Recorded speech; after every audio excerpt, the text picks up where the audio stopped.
Philosophical Counseling 2022. Today is a day we've all been waiting for and we've all been preparing for. I think, I wouldn't just say months, I would say the last 2 years, in fact, since we began our training with APA. And now we are here in this conference, which has been sponsored by the Indian Council of Philosophical Research, ICPR, and it is being organized by the Department of Philosophy, University of Delhi, as well as the Department of Education, University of Delhi. Good. Philosophical practice in itself, has been expanding for the last 50 years around the world. It started in Germany and later moved towards other European and Western countries. And it is now time to strengthen that philosophical practice in India as well. There are different existing ways of applying philosophical knowledge, which include, but are not limited to, philosophical cafes, philodramas, etc. So we will know about all these things and more. And one such significant endeavor called philosophical counseling, about which we will discuss more in today's conference. So as this conference is called Concepts, Methods, and Debates, so we will engage in all three of these themes throughout the 3 days. So again, a warm welcome to everyone to this conference. And now we are going to hear a little bit more about the conference from the conference director, Professor Bala Ganapati Devarakonda, who is presently Professor of Philosophy at University of Delhi. His research areas are in Indian philosophy, philosophy of religion, social and political philosophy, and philosophical practice. He has been associated with the editorial boards of various journals, and he has numerous publications and projects. In addition to teaching and research, he's a certified philosophical counselor by the American Philosophy Practitioners Association, New York. He guest edited the special issue on Indian perspectives on philosophical counseling for the Journal of APPA, which is Philosophical Practice. And this was only the beginning. This conference is the next step in his endeavor to bring philosophical counseling to India. So let us hear from him a few words about today's conference. Sir?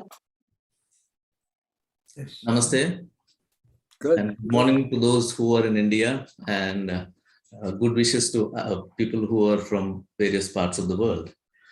For the people in India especially, this is a very historical moment, because for the first time, University of Delhi is organizing an international conference on philosophical counseling, supported by Indian Council of Philosophical Research.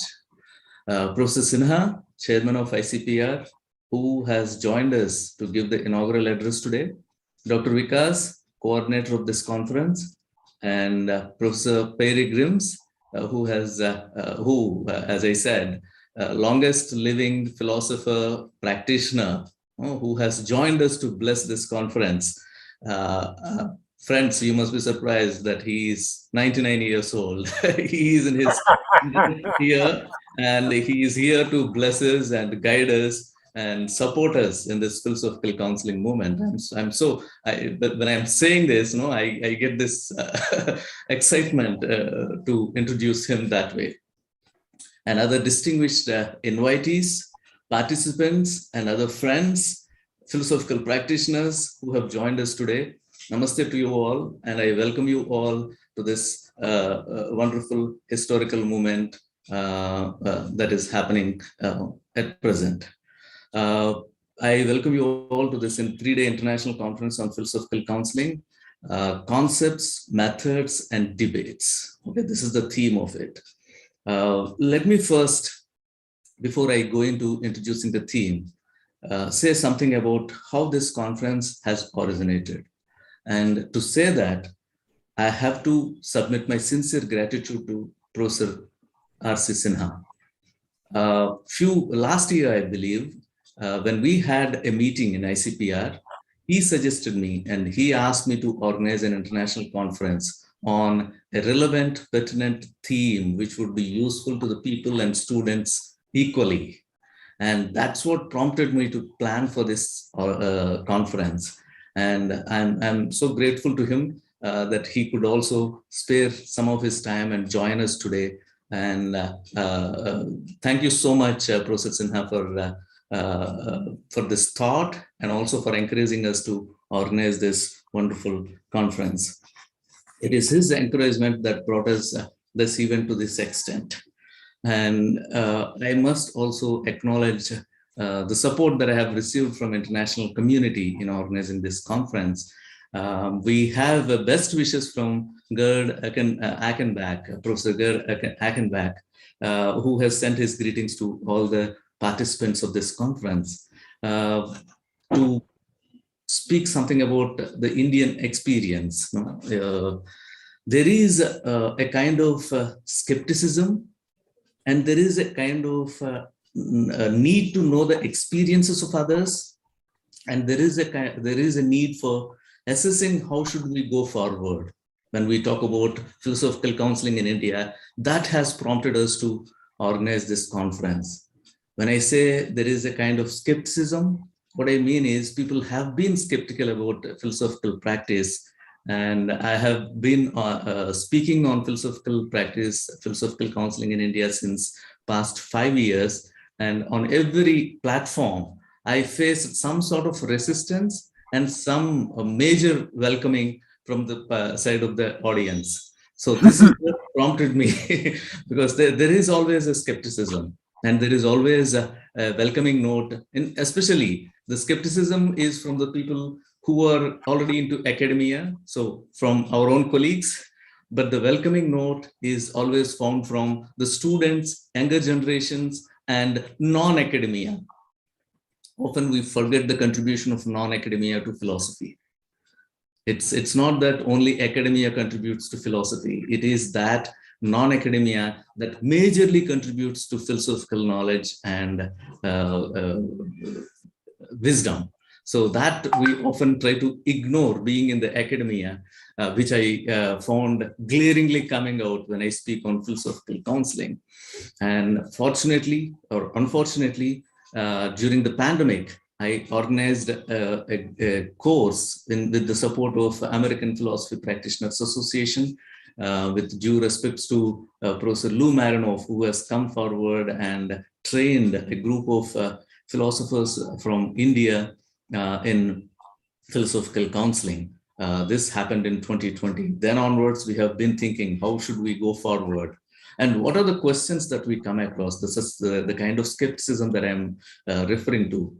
There is always, I'm not denying the importance of this skepticism, because skepticism is the one which moves us forward. As we have looked at when we read Descartes, Descartes begins with skepticism, but he doesn't end with skepticism. He provides a way out of the skepticism. So that is how, that's the philosophical method that he uses. And even in philosophical counseling, I believe we have to use these methods wisely. So there are questions like how philosophy is useful to life. Is it that because, especially I'm talking from the perspective of India, most of the people think that philosophy is not useful to life, human life as such, addressing everyday concerns. So that is how philosophy is useful to life, and what in philosophy can contribute to human life. The most important question is, we sometimes come across statements saying that everything under the sky is philosophy. So can we just make such sweeping generalization and keep ourselves happy as a community of philosophers? Or do we have to specify that these are the things? No, you have to analyze them and you have to understand them in a proper way, in depth, and see that these are the things which would be useful to human life. If that is the case, what in philosophy can contribute to human life? And similarly, I'm not even saying that everything in philosophy is practicable, no? Practice oriented. So then it is also our duty to identify what are the things that can be used practically in resolving the concerns of human life. And whether philosophical knowledge can be practical becomes very important in that particular sense. These are the kind of questions, concerns that we have. In fact, recently, I was talking to some of my colleagues in India, And they said if philosophical counseling can resolve everything, then they should close down the hospitals, etc.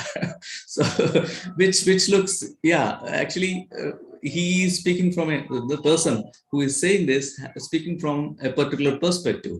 So it is our duty, when there is such kind of suspicion, such kind of ambiguity, such kind of misunderstanding among the people, especially of the philosophical community, with regard to the usefulness of philosophical tools, philosophical practice.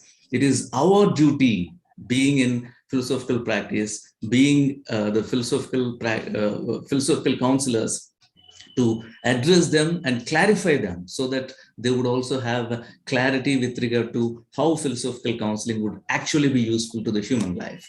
So that was the background with which we have started this conference. That was the background which prompted us that we should develop a kind of platform where people can come in and speak about it and express their skepticism, and also get the clarifications from the best minds. The people who have pioneered the philosophical counseling movement would be coming forward and addressing these concerns.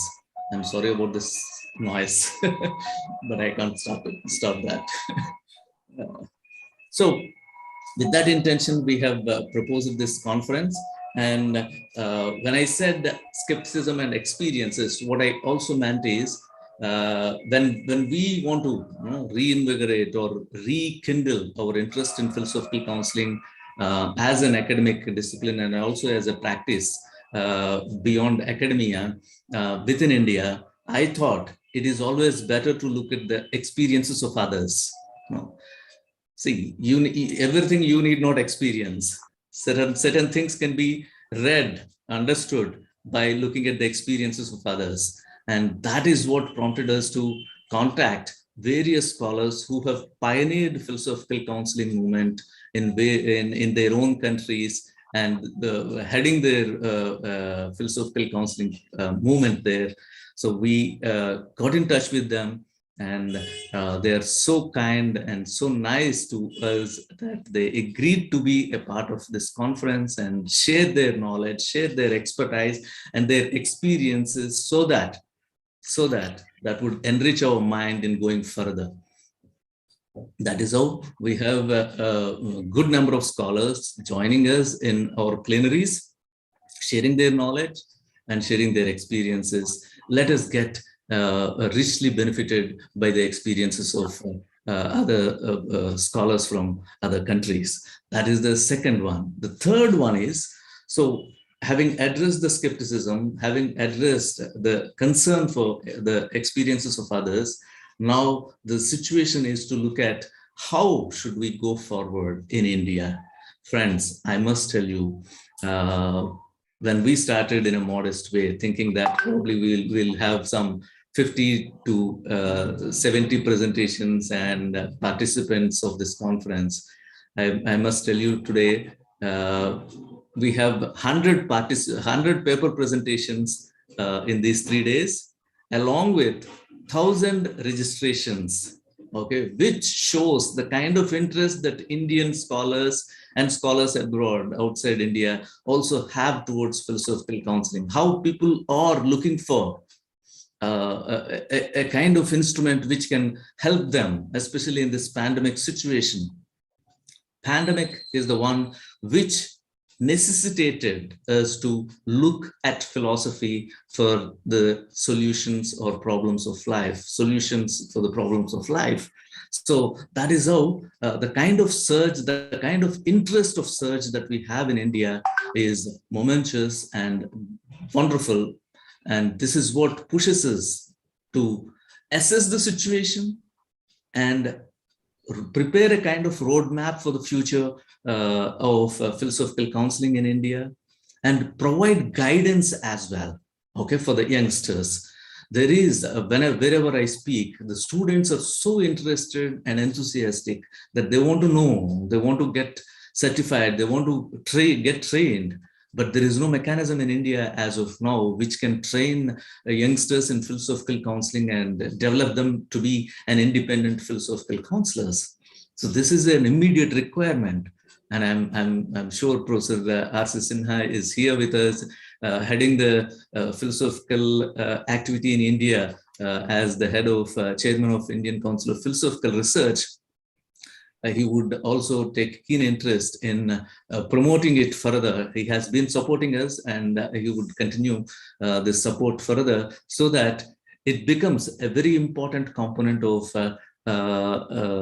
teaching, research, as well as practice within the fold of philosophical community. When I say philosophical community, I always use it beyond academia, because as I said, I believe that non-academia is the rich contributor to philosophical wisdom. So this was the background with which we thought we should have an international conference where we all can assemble, come together, and then discuss and see what can be done. So in this particular regard, looking at philosophical counseling as a theme and understanding, looking at, analyzing the very conception of philosophical counseling history itself from historical, analytical, critical backgrounds, and also looking at the methods. When we talk about philosophical counseling, methods are very important. What kind of method? Some people argue that there should be one method that we should use. Some people have argued that there should exist a plurality of methods on the basis of which we can use it for the individual clients who approach us. So if that is the case, what kind of method and how do, but all of us agree on one point that whatever may be the method, the point is to discuss, have a dialogue. Dialogue is the platform, and the method is the one that you choose to address the concerns of our friends who come to us. So this kind of methodological concern must be addressed. I'm sure some of the papers in this conference would be addressing this. And it's not just methods, we also have to look at the concepts, because is it that all the concepts that are there in general academic philosophy can be brought into practice, or is there a particular way of looking at the concepts and improvising them or making them suitable to practice? So this is also an important authentic concern that all of us have, and some of the presentations of this conference would be addressing this second important point. The third one is, it is not that there are methods and there are concepts, there are debates about the relation of philosophical counseling with other counseling methods, other counselings, and also within the methods, there is a rich debate that exists. And with regard to each of these concepts that we have in philosophical counseling, there is a rich amount of debate that has already developed. So we must, in order to assess the present situation, look at the experiences of others, look at the skepticism that exists prevalent in the society, and also we should look for our way forward. And I'm sure philosophical counseling today would help us, this conference today would help us in clarifying these things and showing us a way forward. So this was the concern with which the organizers, me, Dr. Vikas, and Charu and Madhulika have began this journey with the support of Professor R.C. Sinha. And I'm sure we will have these 3 days, wonderful time, rich experience of looking at the philosophical counseling movement all over the country in various parts of the world. And we'll have insights as to how we should go forward. So with these few words, I welcome you all once again, and I thank all of you for agreeing and joining us to be a part of this historical moment. Thank you so much. Namaste. Thank you. Thank you so much for your words, sir. Your encouragement and motivation is what started this conference, which was a mere thought in your mind, and it is manifested now. And we all are, if I would say, if there ever is a time to be intellectually greedy for all of us, it is these 3 days. Because as you mentioned, it's a historic moment, because it's the first time in India that an international conference on this theme is being organized. So we are a part of philosophical history, all of us right now. And thanks to you and the support of Dr. Vikas and Professor Sinha and everybody here, all the international speakers who are going to be with us. So this is going to be a very momentous occasion in philosophy. So with that, I would like to say a little bit, introduce Professor Sinha, and we would like to hear from him as well. He has been, like you mentioned, he has ICPR and Professor Sinha has been a constant support throughout for us, for not only this conference, but any kind of philosophical endeavor that we have. So he has been a professor and head, Department of Philosophy, Patna University. He obtained his PhD from Banaras Hindu University and has been awarded Senior Fellowship by Indian Council of Philosophical Research, New Delhi, to work on the project Religious Identity and the Concept of the Other. In about 40 years of teaching and research, he has written 3 books and edited 5 books. He has contributed more than 100 articles in national and international journals. He is the chief editor of Darshanik Traimasika, a quarterly journal of Akhil Bhartiya Darshan Parishad, and he is also the chief editor of Philosophical Quest. Now he has received the J.P. Loknayak Samman from the Vice President of India, Vidya Vibhushan Award from Vidvat Parishad, Varanasi, for his consistent and continued contribution to academic activities. A felicitation volume entitled Dimensions of Applied Philosophy has been published by Akhil Bhartiya Darshan Parishad to honor his contribution in the world of philosophy. He was former fellow Indian Institute of Advanced Studies, Shimla, and former president of Patna University Teachers Association. He has visited USA, UK, Canada, South Korea, Athens, Iran, etc. for participating in academic seminars and conferences. And presently, he is the chairman of the Indian Council of Philosophical Research, Ministry of Education, New Delhi.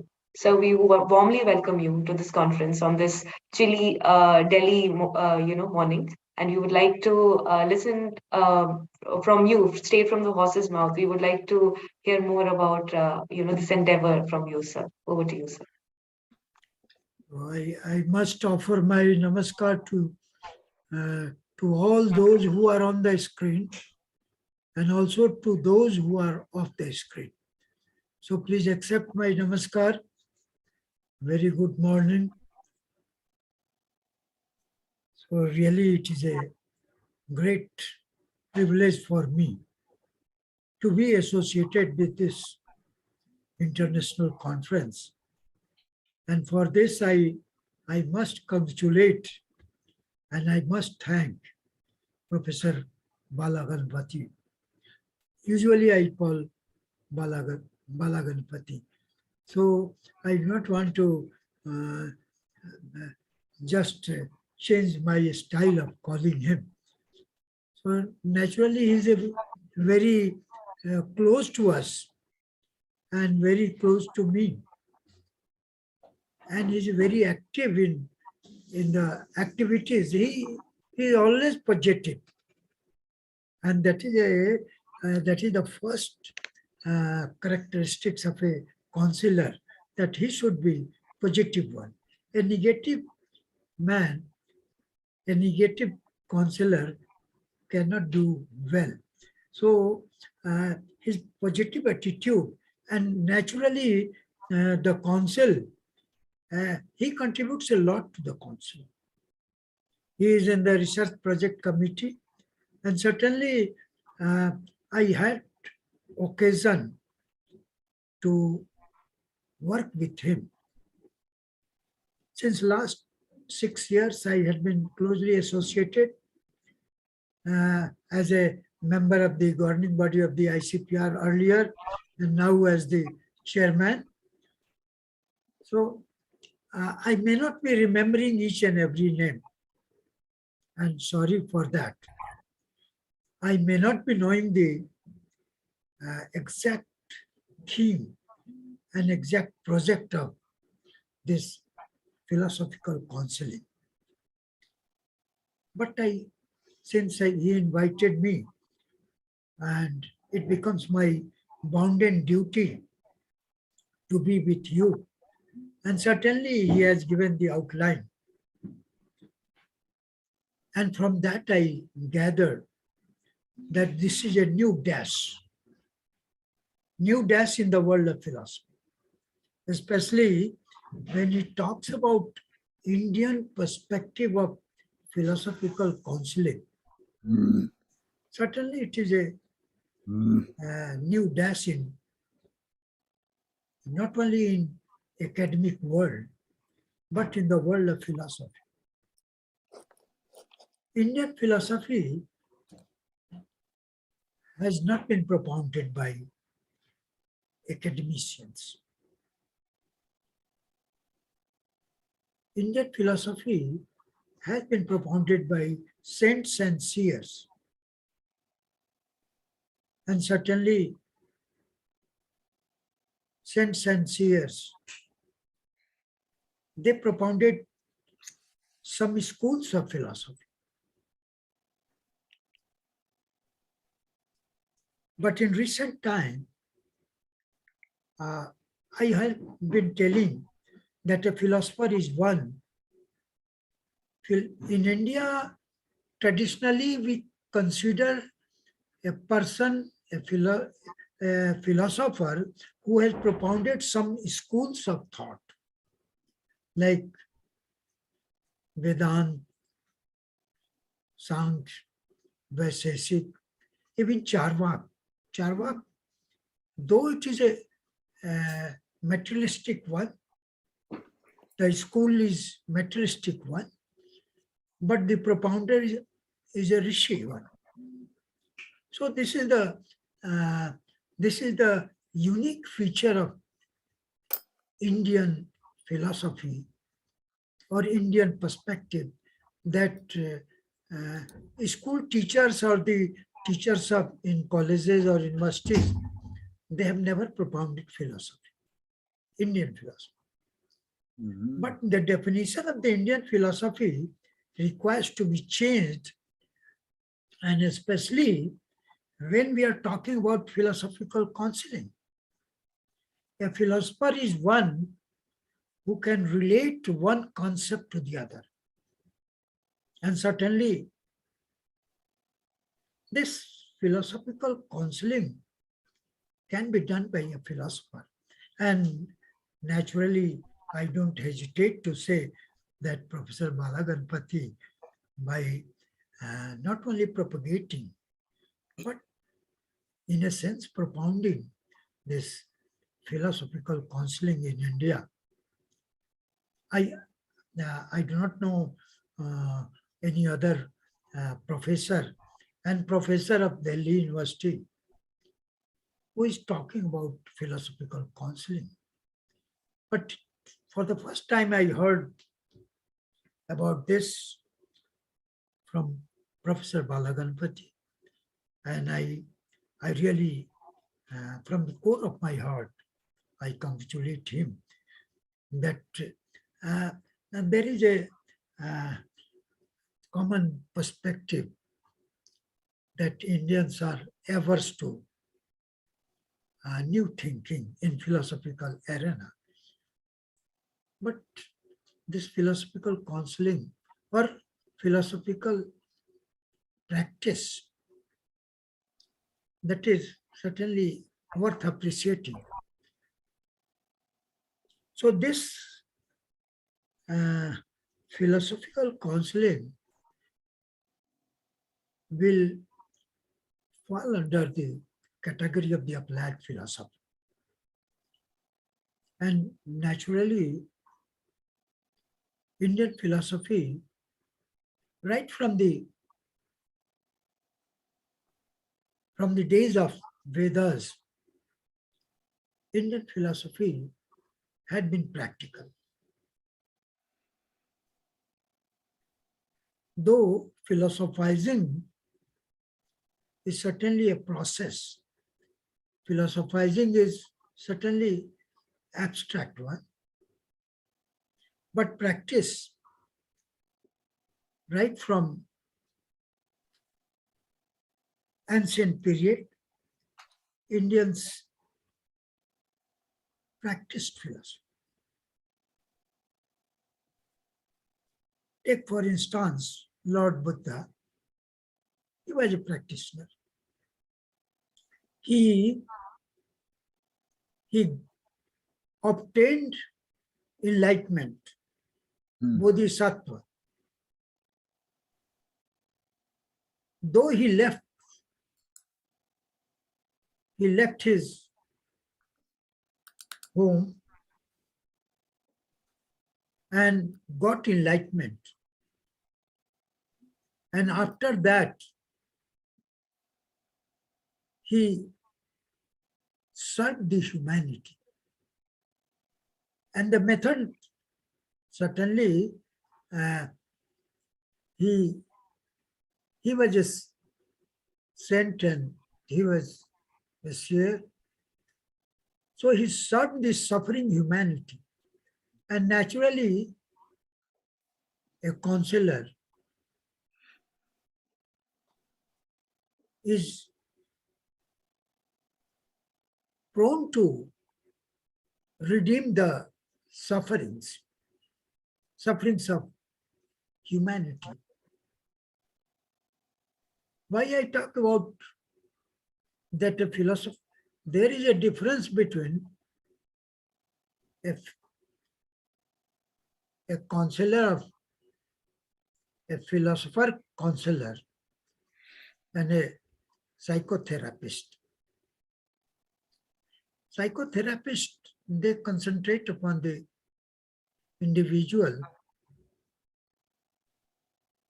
and especially to the mental disorder. But a philosopher counselor cannot restrict himself to the mental problems or mental disorders. The approach is in totality. And certainly the social problems are also very important. And I would like to mention that Bhagavad Gita is the manual. It is a great book. And Indians take recourse to Bhagavad Gita for counseling. There are certain intense problems in life. And certainly Bhagavad Gita, the manual of Indian philosophy, the great manual, and it gives us counseling in a time of distress. And the great distress is that when man loses his dear one, if man dies, the whole family, the whole society, the kith and kin, they are disturbed. But the counseling is needed. And whoever comes, he wants to console the afflicted,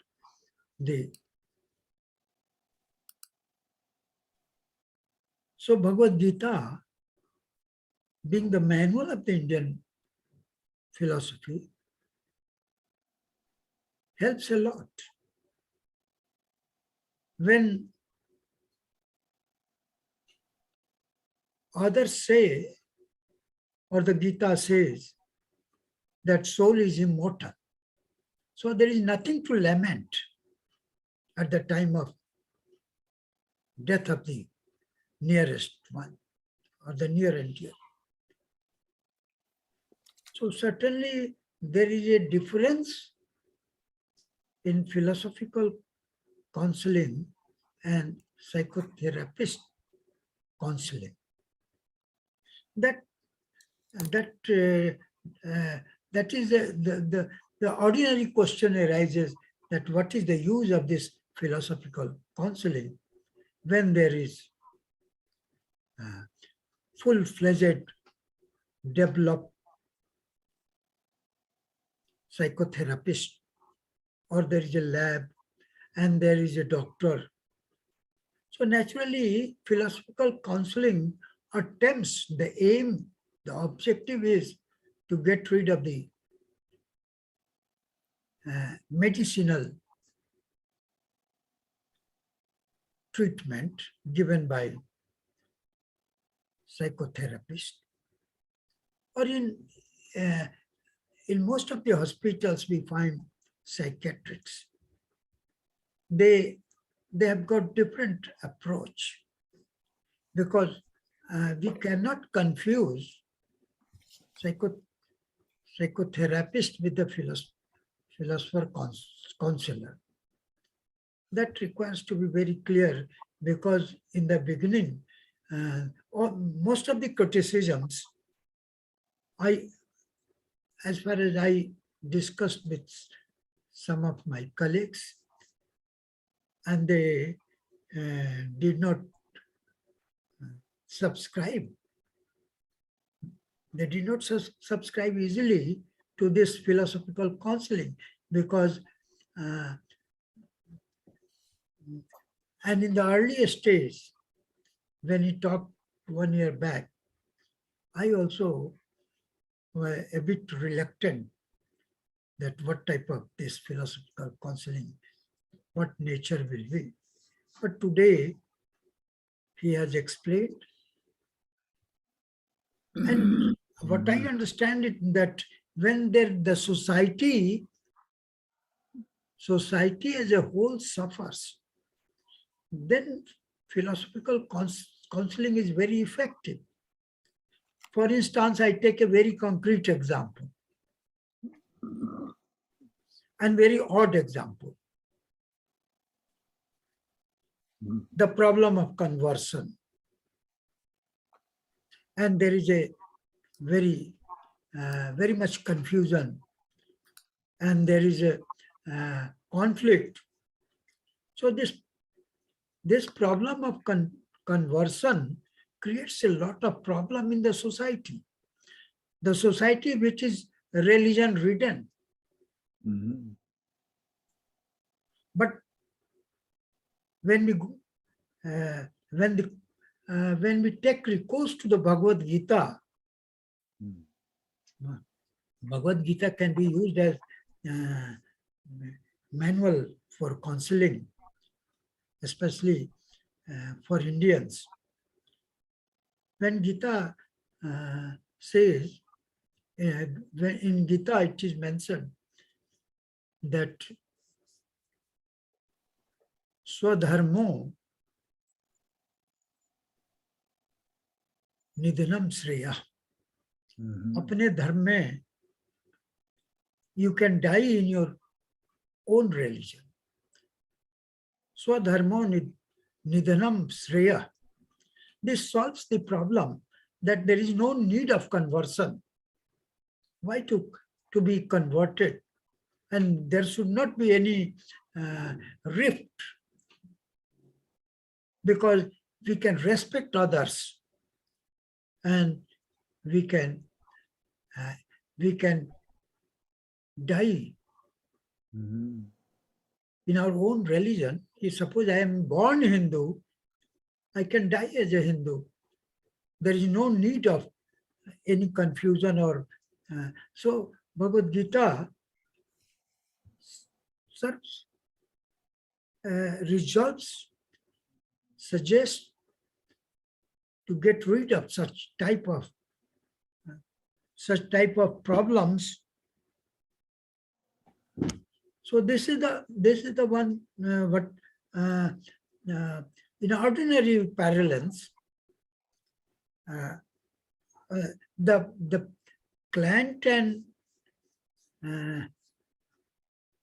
that doctor, or the counselor, patient and the counselor, that relationship I cannot, I don't know that in psychotherapy there is a relationship between client and the doctor or the psychiatrics, but how this can be evolved in the philosophical counseling, and uh, that creates a rather we have to think over that uh, that patient doctor relationship is one thing, but uh, philosophical counseling, how we can work out, because it deals with the not only with the individual problems. Individual problems uh, may be very less, but the social problems, because uh, counselor, philosophical counseling, the aim will be the aim and of the methodology is also, I should, Socratic methodology is the best methodology for philosophical counseling, because Socrates, so he used to give counseling to the masses, and he went to the that square town square of Athens, and gave counseling. So naturally, and that is the most ancient methodology. And Professor Balaganpati also talked about discourse and the dialogue, the methodology which a counselor, philosopher counselor can adopt is the method of dialogue or discourse. This obviously Socratic method. In India too, this sort of methodology prevailed right from the Vedic age, right from, and we had Yagyavalk and Gargi. So certainly Gargi, there was a dialogue between Gargi and Yagyavalk. So for counseling, because whenever we approach a philosopher, we raise questions, and certainly that these questions are related to the human sufferings and the human problems, and we get solace. And I do remember that the words of Schopenhauer, that Upanishad is a great solace of the life and great solace of the world. So naturally, the Indian perspective, Professor, hopefully, Professor Balaganpati will organize some small workshop, and ICPR will be happy to welcome such workshop, and that will give opportunity for the teachers and the students and the researchers to understand this philosophical counseling. I must congratulate all the foreign delegates and the foreign participants, and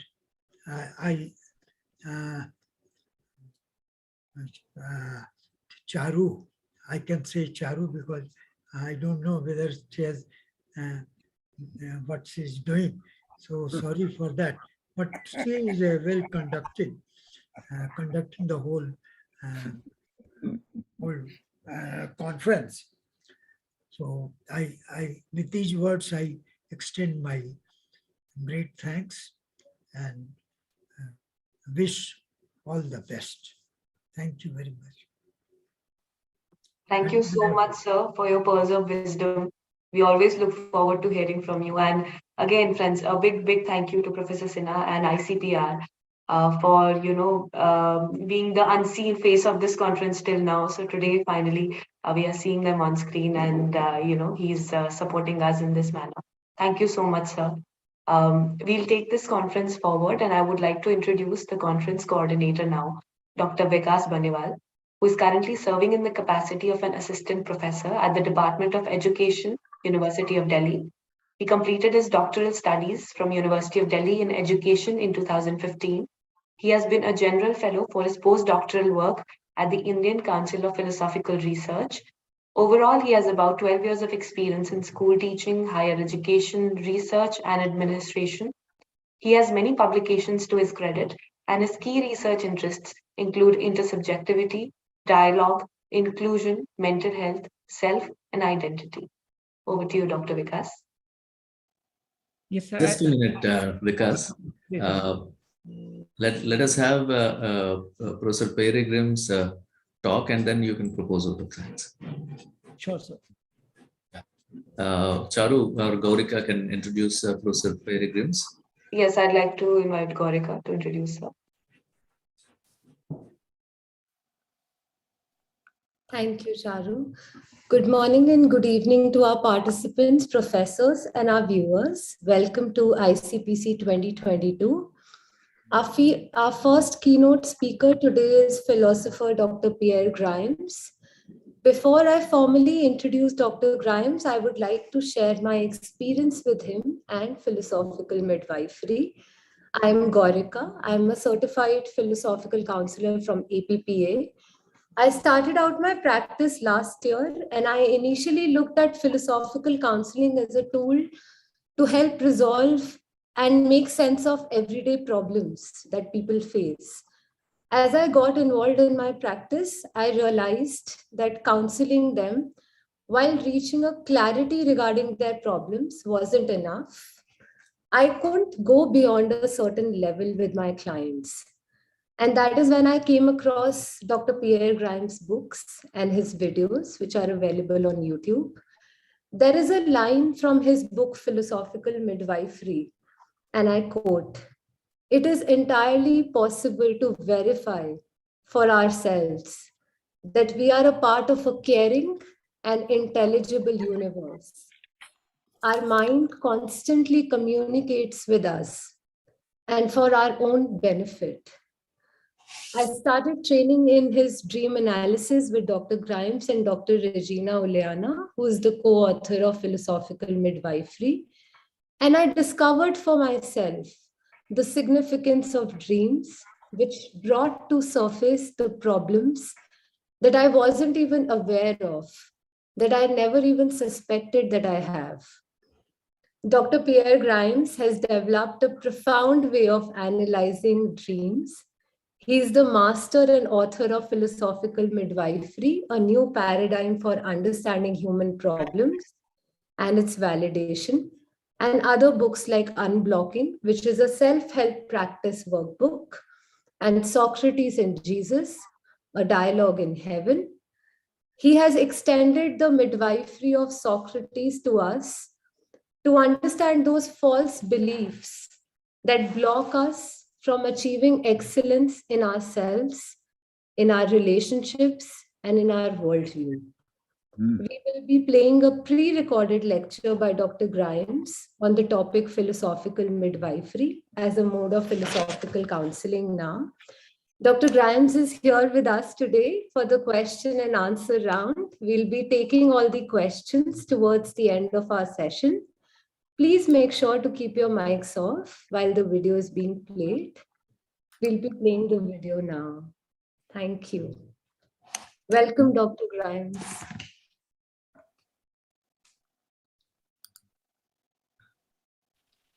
Very nice. A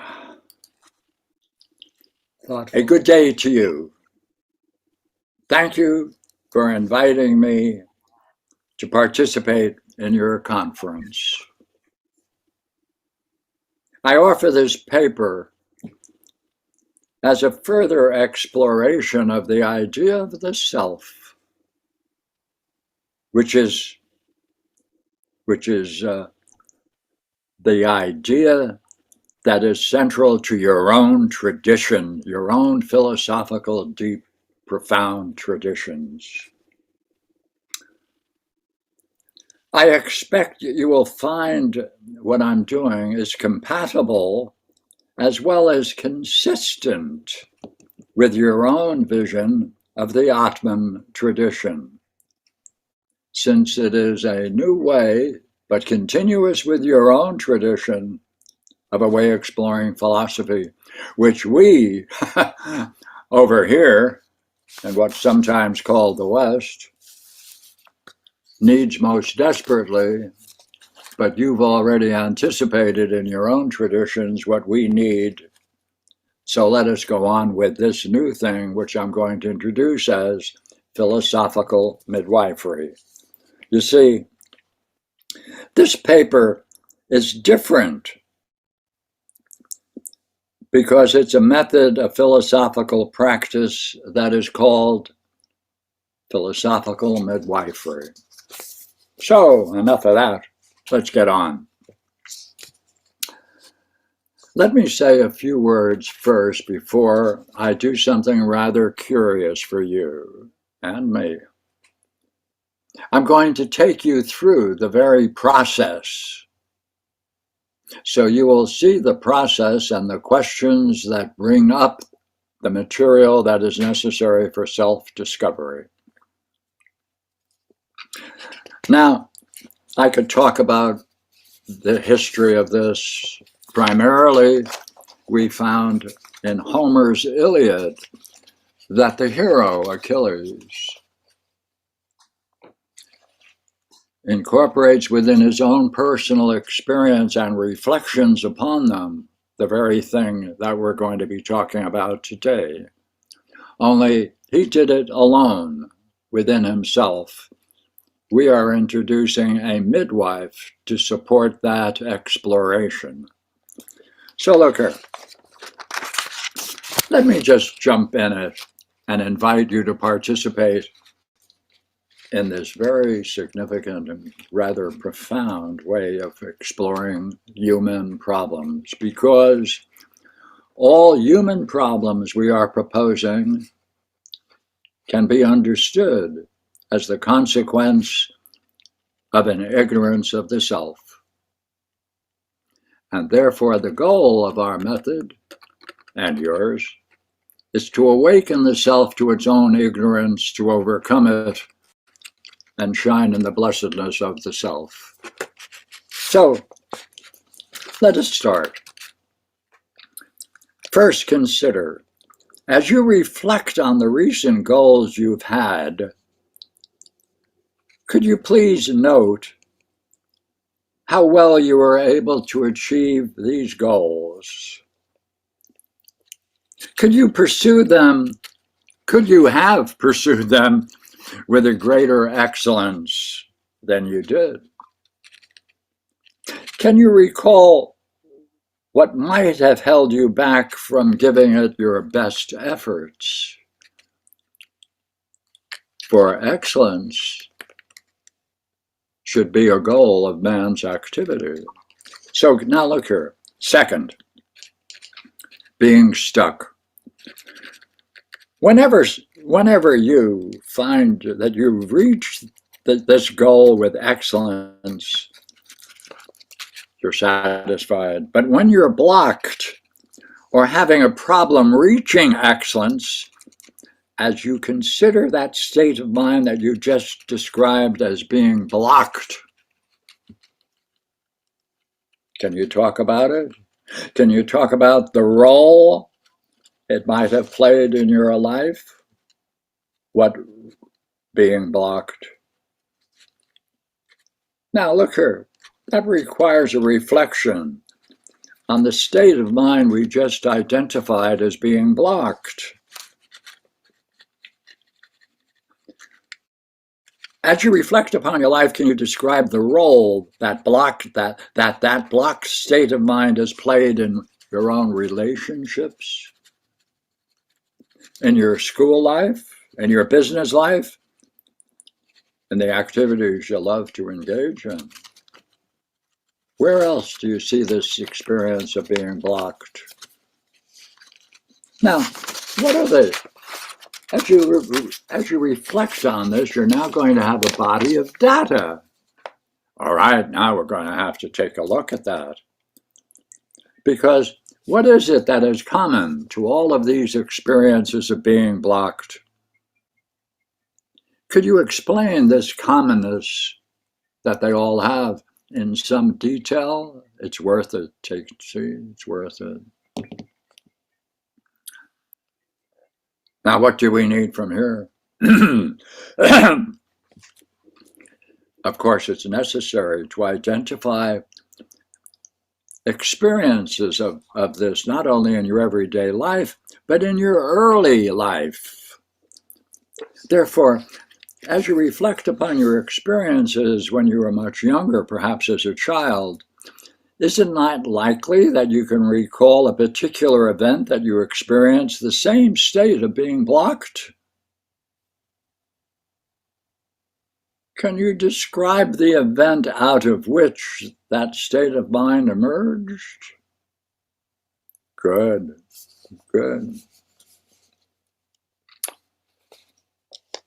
Now look here, the event, it looks like there's an event out of which this state of mind emerged. Therefore, it's worthwhile asking, in that event you recalled, is it possible that you can recall who was present during these early scenes? Well, if so, how did they appear?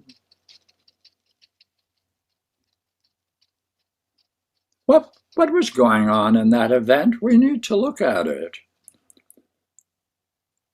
Could you say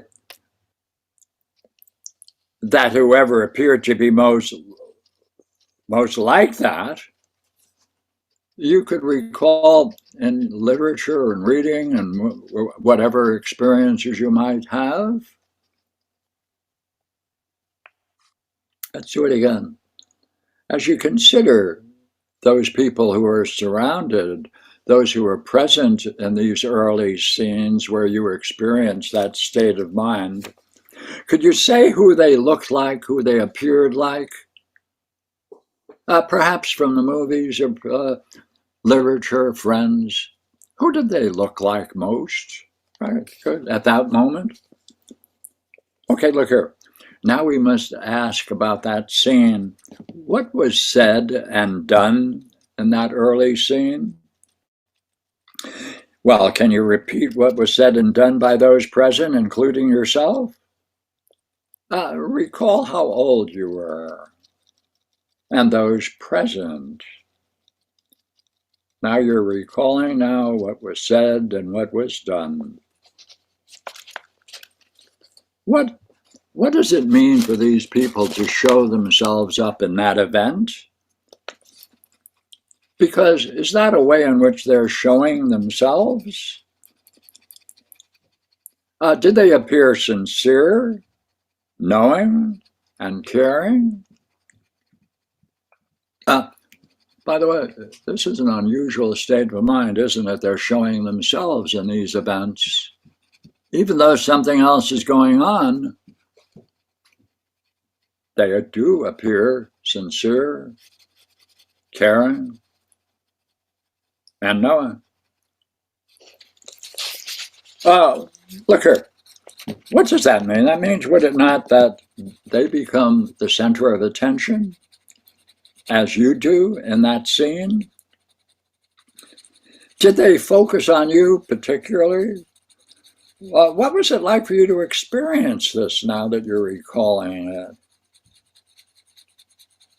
Because, would you not agree, it's rather unusual to become the object of attention in the way in which it is now exhibiting itself. As you left that scene, how did it appear to you? What conclusions is it possible you came to?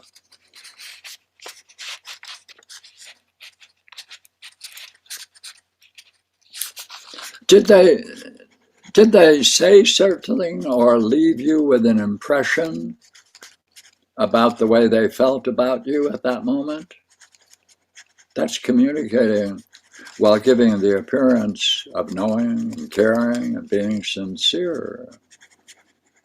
Did they reveal in those moments what they may have thought of you under this circumstance?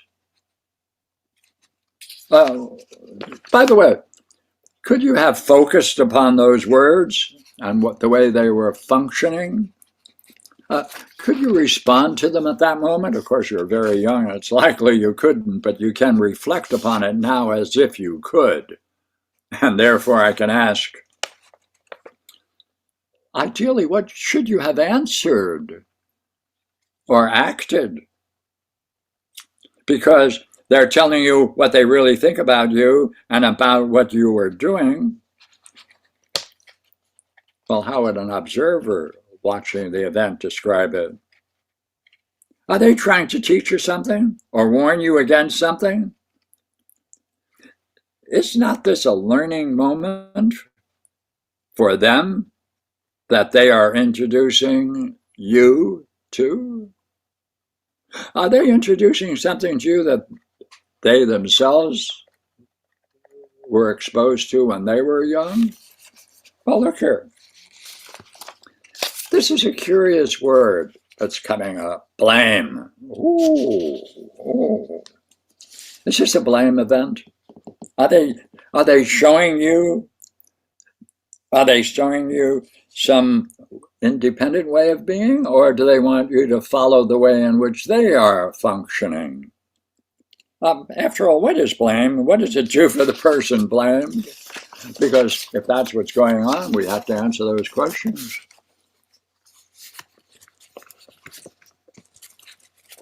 Well, you know, just as an aside, yet important, because it's by rousing ourselves for the cause of justice that we bring the self to understand the depth of the self. That's right.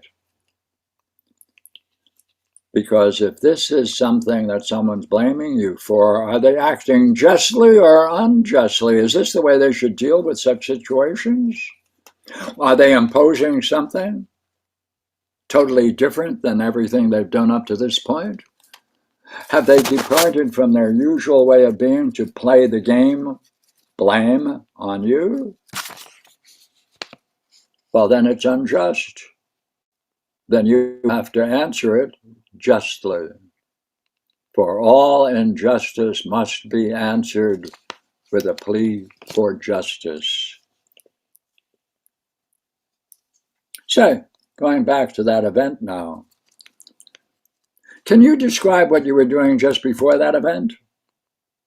Is it likely you were involved in something important to yourself, some play, something, some state of mind you enjoyed, appreciated?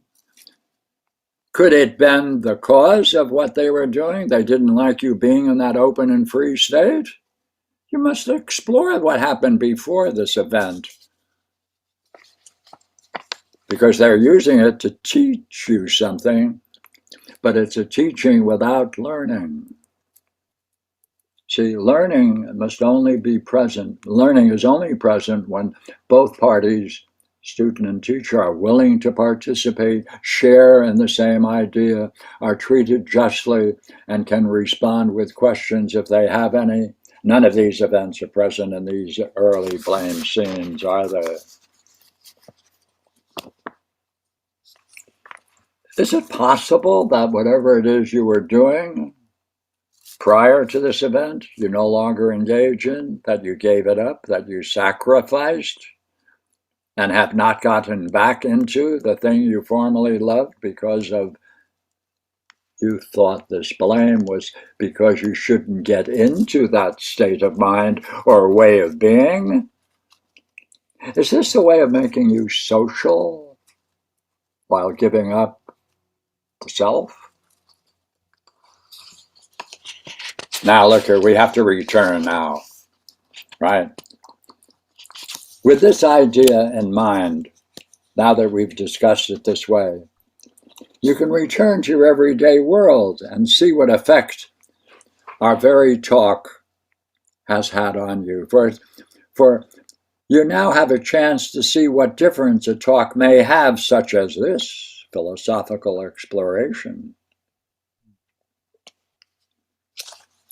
And so now you return to your everyday world, most attentive to any time that you're not doing your best, your most excellent.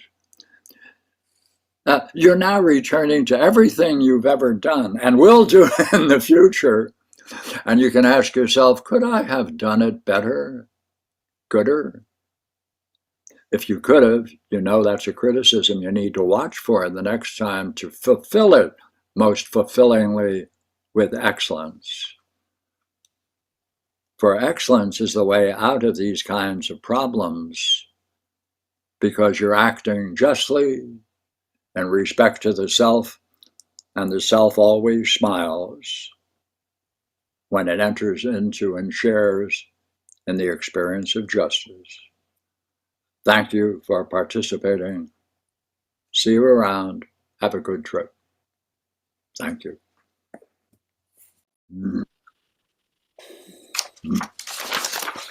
Well, you know, there is something else.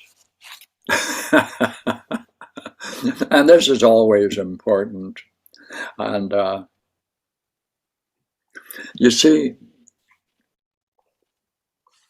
we live with interrelationships with ourselves and one another. Anytime you decide to become better, more fully, the Atman self, you can always expect one thing to happen that I should warn you about, and you should enjoy anticipating it. It's what I call the counterattack. Because the people around you who are watching realize you are emerging from their social net and becoming more free of them. Therefore, it's inevitable they're going to counterattack and to try to bring you back into the net, into that old way of accepting blames. It's always there, counterattack. How do you deal with counterattacks? You acknowledge them and you say, that's thoughtful, I'll give it some consideration, thank you, and you go on. Now, we need to talk about what can we say about this curious thing called a problem, because that's what it is, it's a problem. A problem must be solved. This is a way of proceeding with a method for solving the problem, therefore it's a problem. But what is a problem? I like to call it what it is like, a simile. A problem is like a multifaceted gem. We can't get rid of a problem until we explore all the facets of a diamond and see how each side contributes to the whole. Therefore, a number of talks required to eliminate a problem depends upon the number of facets involved, because each one is a different side of the same problem. So you will find, while you may have one problem, there are many sides to it, each of which needs to be explored. You can expect it. You can check them off as they arrive. You can keep a document to indicate your own progress. You can share it with those you can trust and share understanding with. Therefore, the process teaches a new kind of understanding and reasoning and frees us before what we were before, only a shadow of our true selves. So let us say that we have a way of ending our own self-sabotage. But one other thing, what what is this kind of thing that we all share from north to south, to east and west, human problems? What is it that is particular about them that we all don't know? Everybody comes into the problem, especially the most beautiful ones, such as, why are we here? What must we learn to justify our own existence? Justify means acting justly. Well, I'll tell you, we can end the sabotage and enter into a world of understanding in which you and I can greet one another as friends, philosophers akin. Thank you for inviting me and allowing me to participate in this beautiful convention. Thank you.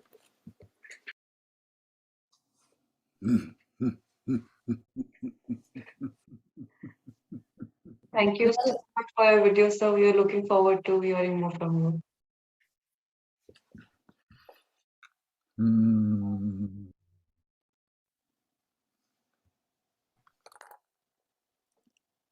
Was that a question?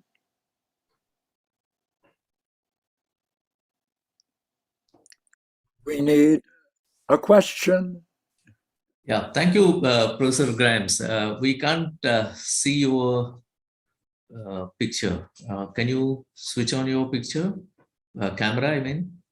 I don't know that this machine of mine has its own mind, and once in a while it obeys, just like a juvenile. Yeah, now we can see you. There it is. I'm back. Thank you so much for that wonderful inaugural or keynote address that you have given as a beginning of this conference. Friends, if you have any questions or concerns that you would like to raise, and I would like to just add one thing. Philosophical midwifery, practiced in the way in which I just described, is very powerful. I have worked with people through their problems, and they gain such a profound insight into them that it matched and went beyond their enlightenment experiences that they experienced in Zen Buddhism. It has a very profound side to it, but what is it? I just want to add one thing. If we could identify our fundamental ignorance of ourselves and raise a set of questions that can reveal it, it would then ideally create the conditions that brought it into existence, so that you can see that even though you have problems, hey, very profound problems. Only people with a mind can have a problem. Because a problem is something we need to grow with.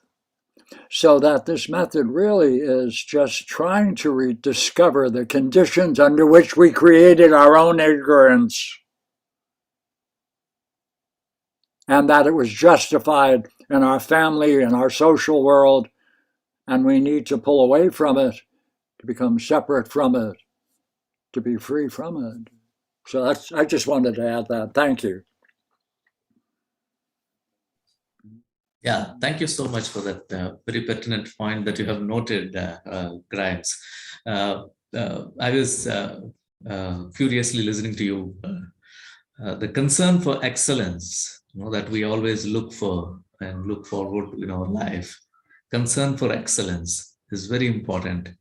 But I also feel that it is the peaceful coexistence of all of us that is more fundamental and primary, that instigates us to be more philosophical, Now, how do we live? How do we have peaceful coexistence? No, so in that particular concern, each one of us have to live or exist peacefully with ourselves and with others. No, this is the major concern that we have, and the kind of Atma tradition that you are referring to also majorly contributes to that particular aspect. Like, how do we coexist peacefully Yes, yes. with ourselves, and with other human beings, and with other non-human beings, and with nature, with spirit, with cosmos. So these are the extensions that we have to think. Would you like to respond to that? Yes, it's not that is our fundamental problem, that we're heading for our own extinction. If we don't wake up, we're, as a race, as a people, we're over. The planet will die. We'll die with it. We have to wake up. This may be one of the ways that is important, to wake up to ourselves. Because those who are guided by this kind of principle have always the thought that what's right is just, and to do justice is the only goal for man. Yeah, very important. We have to turn things around and to come to grips with ourselves. We got a mighty fine foe and a good battle, and we may have the rules and the procedures to get in that fight and win. That's what I'm after. I'm an old warrior. Great, thank you. If there are any questions, friends, we have 10 more minutes to spare. Any of you would like to? Chat, sir. Yeah, we have a question on chat. It's by Richard Charlton Civil. He asks, what are the limits of philosophical midwifery? What can it not do? Do it again, please. What is the image? What is the limit of philosophical midwifery? What can it not do? Cup of coffee.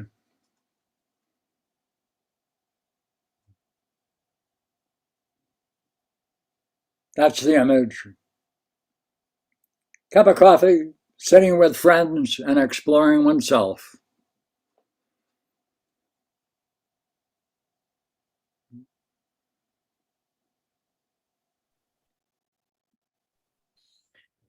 Would you agree that was a curious answer? Most definitely, sir. But I think it's true. But come, more questions. I like the questions. Yes, so we have another question, sir. Can philosophical consultancy or counseling be used along with psychological counseling, especially in the time of pandemic where the access to clinical counseling is limited? See, psychological counseling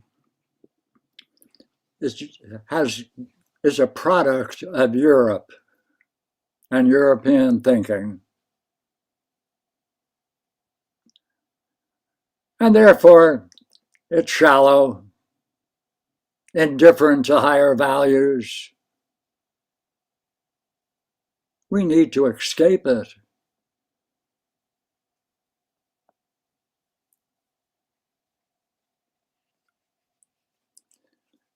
These people in Europe still want to be Romans and trying to conquer the world.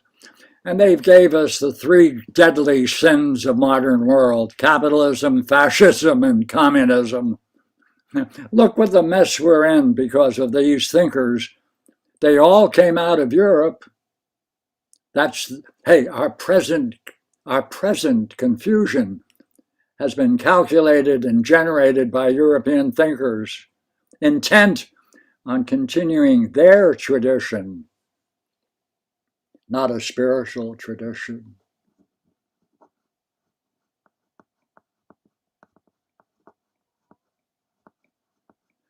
I'll make a rather simple and bold statement. You know what? It is time to put aside Christianity, Judaism, and Islam and return to philosophy of the spirit. For they are deadly. Philosophy brings life and spirit and the self.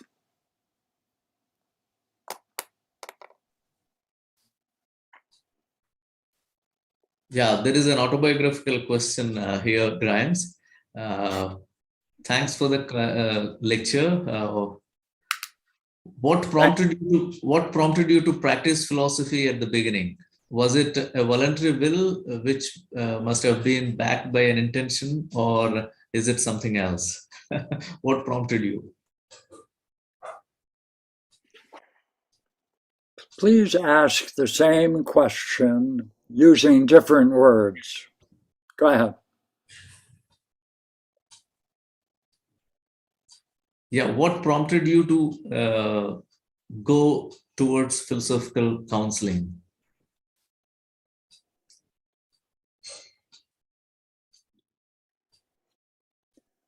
I didn't get that. I need to make sure I understand you before I open my mouth. No, one of our participants is asking what is it that prompted you to move towards philosophical counseling in your personal life? Well, I don't have a personal life. That's my addition, but yeah, it's even as a practitioner. So, but I had an opportunity, a curious one. I happen to have 22 grandchildren, 6 children. They're very active, as you can see. But you see, coming together, would you not agree what we should do is to try to arrange examples, people being taken through their problems in front of us together, so we can see the practice follows the method. Now, when my book came out, you see, my first article, I did a work on philosophical midwifery in 1960. The Yale Journal published it. It was the first journal, it was the first dialogue they ever printed in their journal.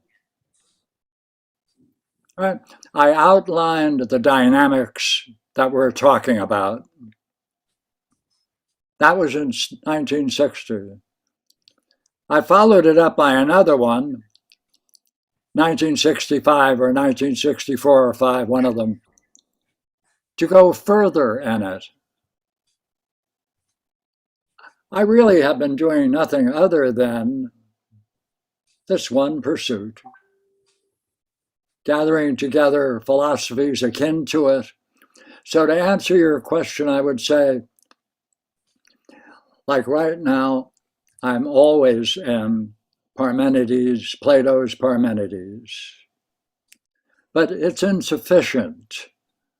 It needs Proculus's commentary on Plato's Parmenides. But that isn't enough. Really, to get into the gentleman and to understand Greek mythology, it's really a delightful excursion into Proculus's theology. But there's two thinkers that most Europeans never get close to: Pseudo-Dionysius and Damascus.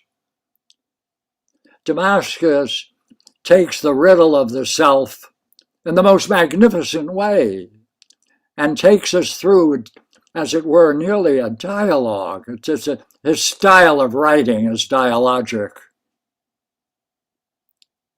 A very profound thinker that allows us to see the beauty and the depth of the idea of the self. So that's where I Those are the books on my shelf. That's what I get close to. That's what I relate to over coffee.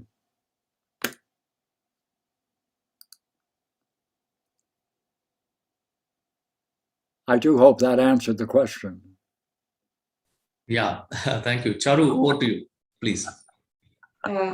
Yes, sir. Thank you so much for sparing your valuable time, sir. We cannot thank you in mere words enough.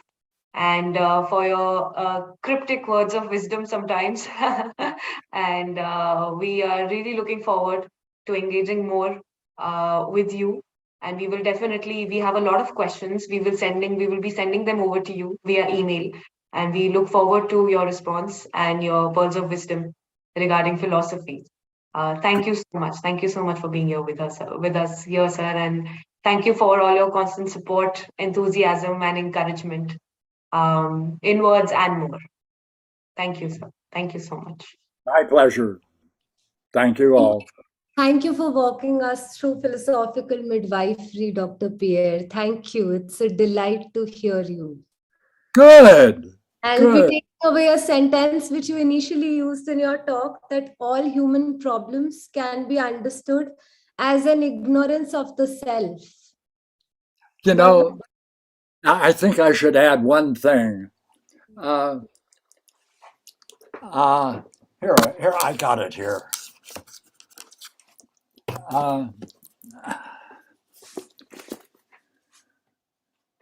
Philosophical midwifery.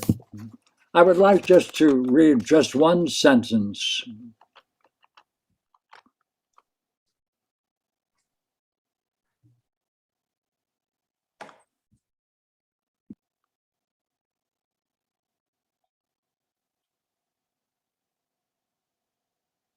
Here we go.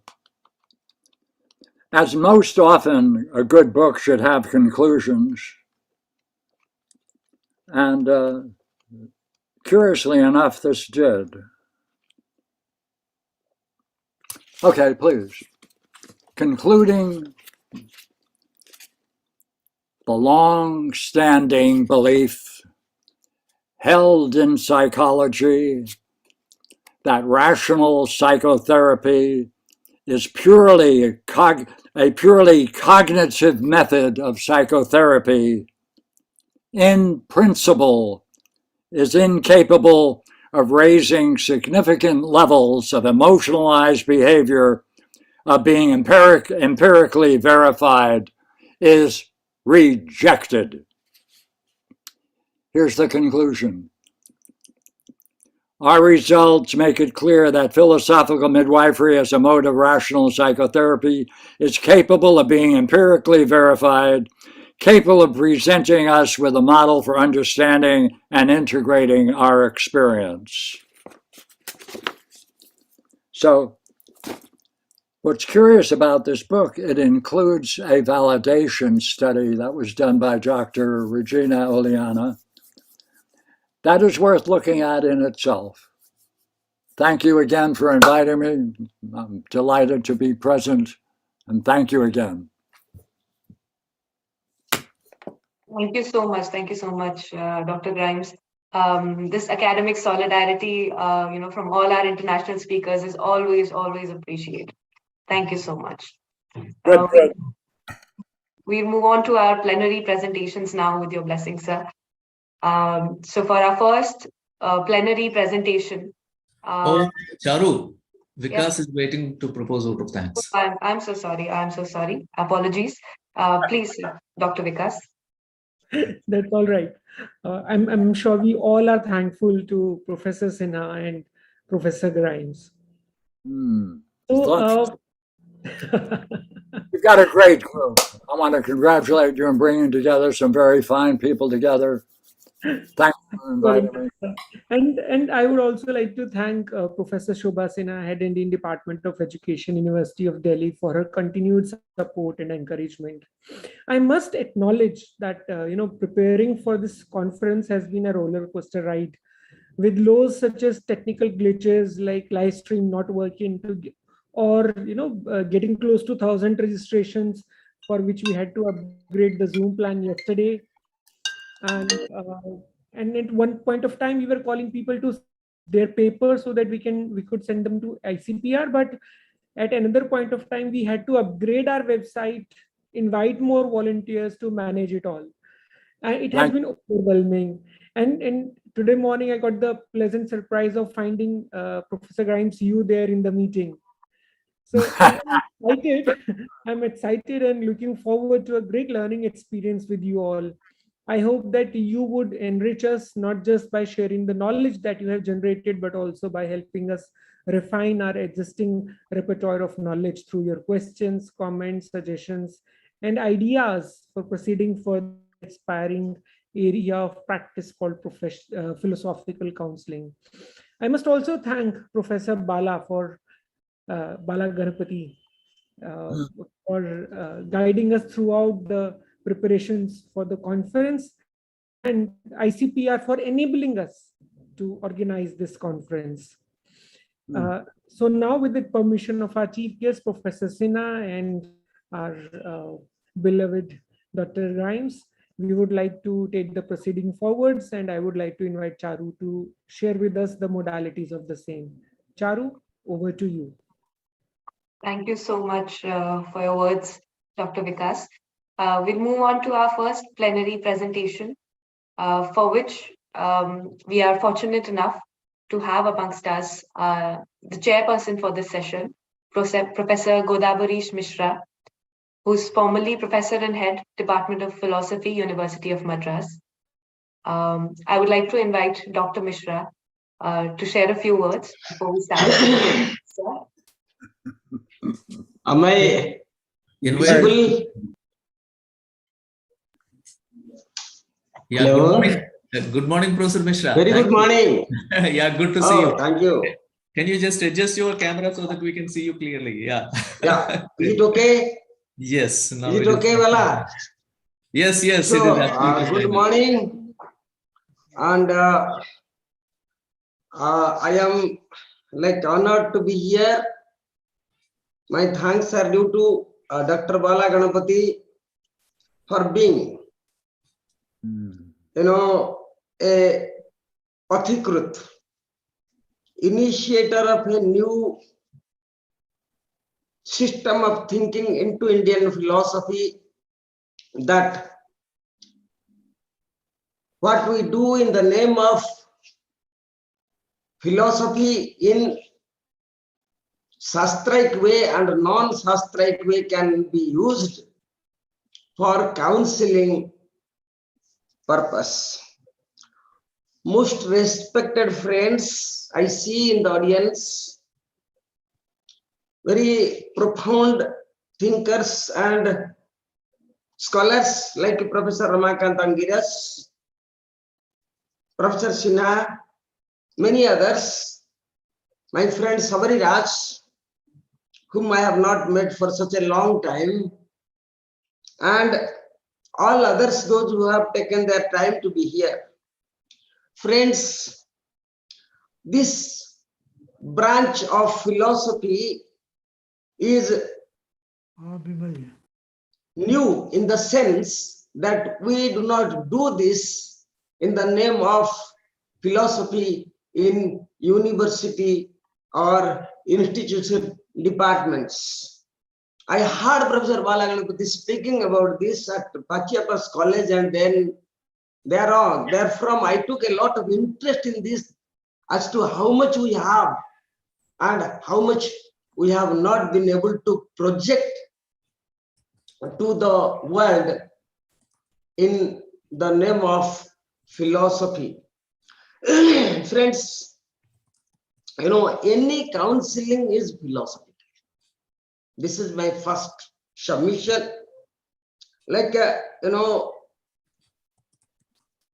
And therefore, in doing this, I would like to bring before you one of the most pioneering counselors, philosophical counselors, that is Gautama the Buddha.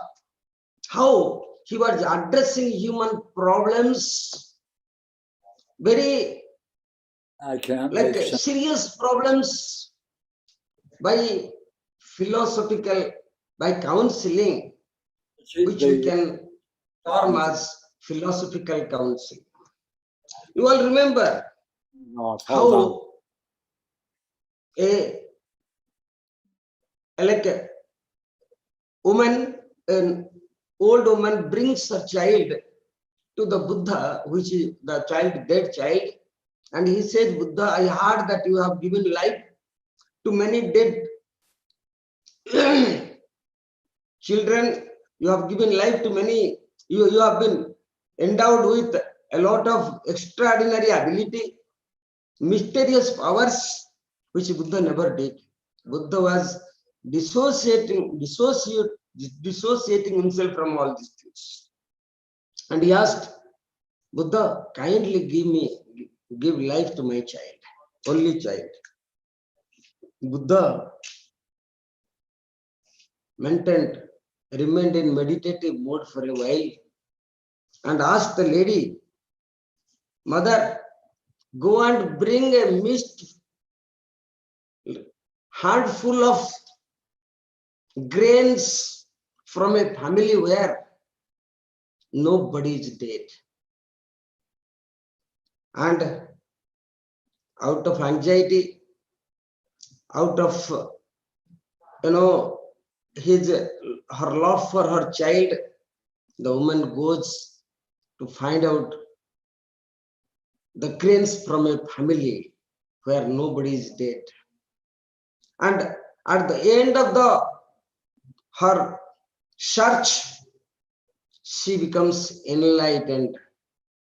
I would say that such enlightening counsel was given by the Buddha, and I would say, therefore, any counseling, even psychological counseling, is innately philosophical. Okay. Now, friends, the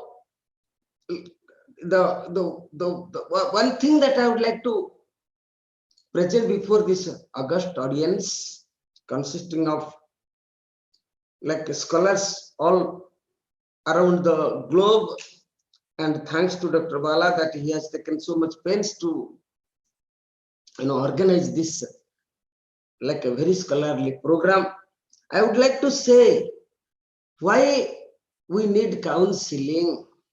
Counseling we need for one main reason, to get rid of our mental problems, and the mind affects the body in a very systematic way. Many times, many of the problems that we have in our body, physical problems, are due to the mind, their mind born. And I don't want to go to Charaka, who talks a lot about this, but I would like to say one thing. There are two ways of getting rid of the problem, or getting a thing which we desire. Number one, first, to get it by sheer efforts. Number two, by not having any desire to get that.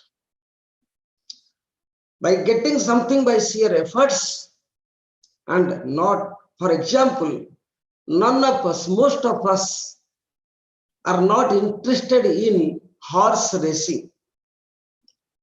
It is as though we have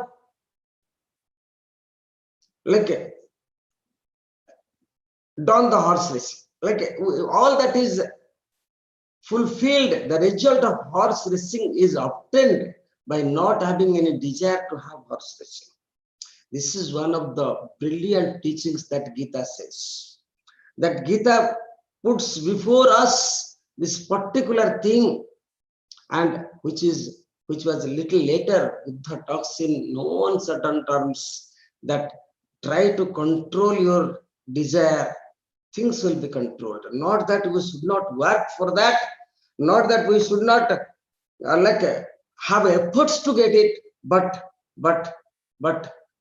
we should not lose ourselves in the rat race which we are subjected to, and modernity has pushed us to brink as far as achieving our things. And I don't take much of your time to discuss this. One thing, the whole world wants things at a fast pace. This fast pacing rising up in a very like vertical way is something which needs to be arrested by this counseling which has been happening in our tradition. Krishna is the one of the like Buddha and Krishna are the great teachers talking about this, that don't have expectations which are not beyond our reach, and don't act in a fast. I would like to tell you before I conclude, friends, there was a poet called Bharavi, like how you work in a haste and repent slowly. This is one of the major, that first thing that I wanted to tell you, as the Buddha as the first counselor, philosophical counselor. Krishna, I'll come back to. In between, I would like to tell you how the wrong decisions, quick action, and slow repentance marks the modernity, which has to be addressed, and addressed through vichara, which is what I like to submit before you. My the whatever I want, if you want me to give a title of my talk, that is commentary as counsel. This is what. How commentary means mimamsa. Commentary means vichara. How without vichara we do many things and put ourselves into problems, invite problems. Man is the worst animal under the sun, who invites problems for no reason at all and suffers for no reason at all. Friends, I just wanted to take you to one of the stories. It looks like a true story, which is written by a person called Bharavi in a Mahakavya called Kiratarjuniya. A king goes on a expedition, fighting with his neighboring kings, and he fought with the neighboring kings for 15 years. Before he left his palace, his wife was pregnant. And after 15 years, he comes back to the country, to the palace, victorious. And he enters into the palace of the queen, and he sees queen sleeping with a young man. Suddenly he, out of rage, takes up the sword to kill that young man. Before doing that, he sees a line on the wall which he wrote before he left the palace. The line is Shahasha Bidadhi Tana Kriyam. Don't act in a haste. This is the translation of this. Shahasha Bidadhi Tana Kriyam. Don't act. Kriyam Sahasa Na Bidadhita. One should not act in a haste. Then he thought, anyway, even if that fellow gets up, I can still overpower him. So let me understand what has happened. Gets the queen, wakes her up, and the queen was very happy and tells that this is the son. Your son whom I conceived when you went for the expedition of the war. The king calls the poet and rewards him with everything. My friend, I wanted to tell you. See one line, the counseling, which can make the life different. Imagine what would have happened if the king would have killed the child without thinking. So this is this is one of the many things. What I am telling is the modernity, modern civilization is surcharged with such cat race. Like just push others to go up, attain, like whatever you want to attain, whether in a right way or wrong way. Friends, before I end, I would like to tell you that the man is not that rational as we think. The rationality can be brought only when counseling is done, and counseling is of two types: self-counseling and counseling others. A person cannot counsel another person unless you counsel yourself. Counseling, like that is the self-counseling is the requirement of the day. And that is why I am telling this vichara, this mimamsa must come and must come from the tradition. And therefore, how much enemies we have made for no reason at all. Everywhere. Like land, the border does not understand the Pakistan is that side and India is this. Like I'm not talking about like how much of division we have made among human beings. The previous speaker was telling so beautifully that it is the ignorance of the self. And I thought this is what all of us have to understand. This is a problematic starting from Socrates till today, Vivekananda, everybody. That is why I am telling, this is what is being spoken in our tradition, that better to have a great man as your enemy than a worst man as your friend. That is also being told in the sometimes somewhere, that varam virodho bhi samang mahatmavi. You should be friend. You should be like, you should have enmity with your great man, so that you learn things than having a bad man as your friend. Because one day morning you will find that friend becomes a worst enemy and he does things without thinking. So that is what, that is why I want to end my talk with this particular conception which I want to bring before you, that commentary as counseling. The commentary means analyzing, analysis of the life, that which has gone so deep into.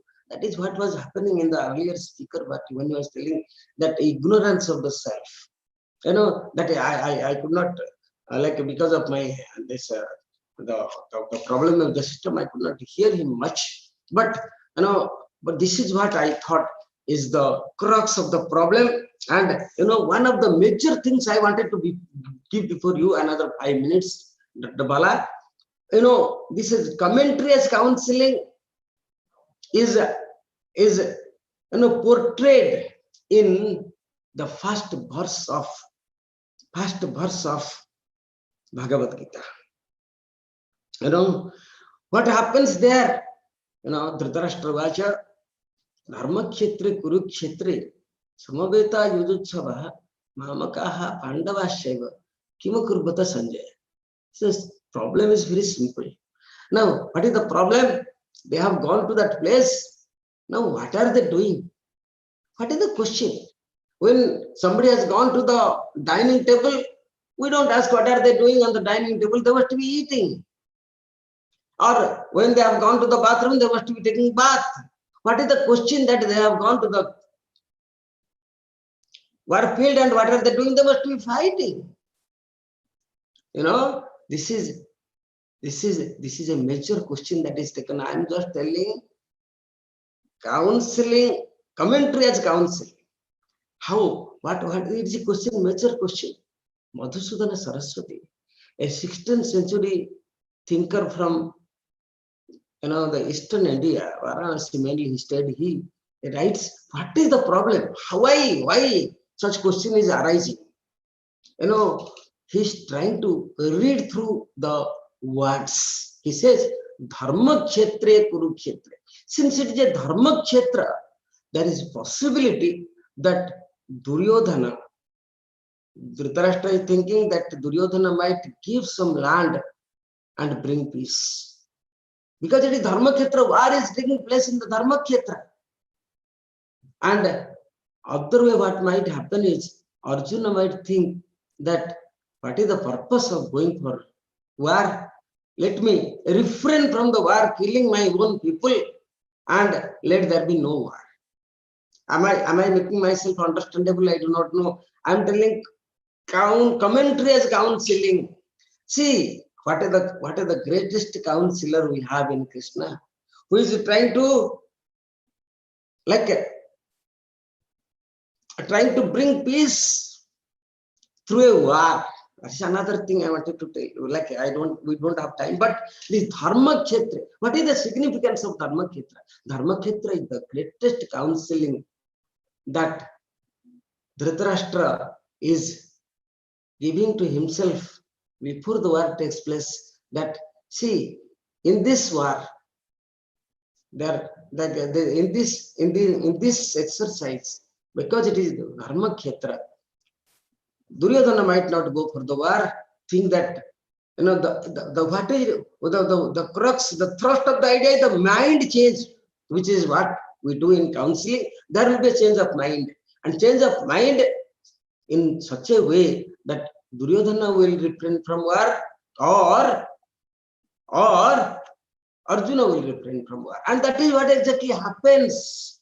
See the word, see Madhusudana Saraswati, how he interprets that word, saying that because it is Dharma Kshetra, therefore that there may not be any war, and that is why the war, that is why I'm telling commentary as counseling.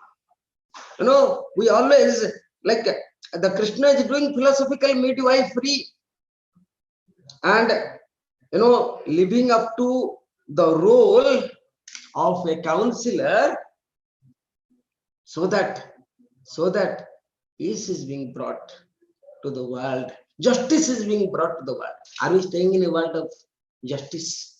Are we staying in the world of uprightness? Is a big question, friends. Even today, we are staying in the world of hegemony.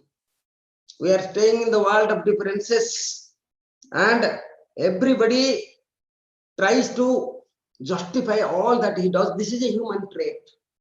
I would sometimes feel that animals are more rational than human beings. A philosophical counseling should bring this rationality, inject this rationality into the human beings, and when the selfishness should go. This is another problem that I would like to put before you. Another 1 minute I will take. We try to live up to our role in the world, whatever role that when a man does something for himself, his actions are performed within certain limits, and these limits are specified by the jealous scrutiny of others. But when the man sets out to sacrifice himself and do good to others, the normal limits vanish. He can become completely ruthless in carrying out his objectives.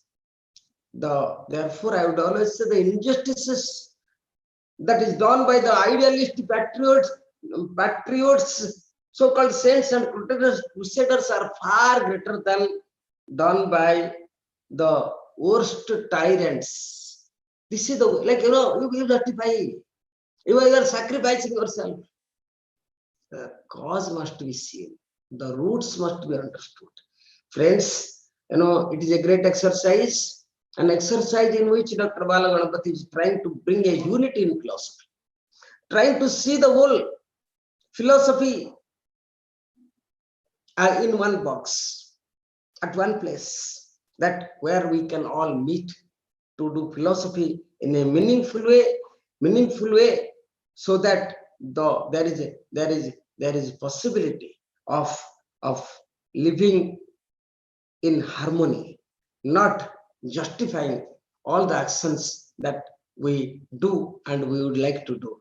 Thank you, Dr. Bala Ganapati, for this opportunity. And with this, shall we now go to the speakers, Dr. Bala?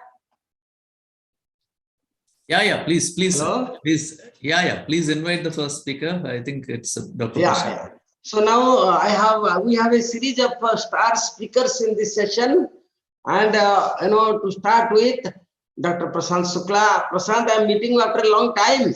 Great to see your face. The COVID has really distanced each other.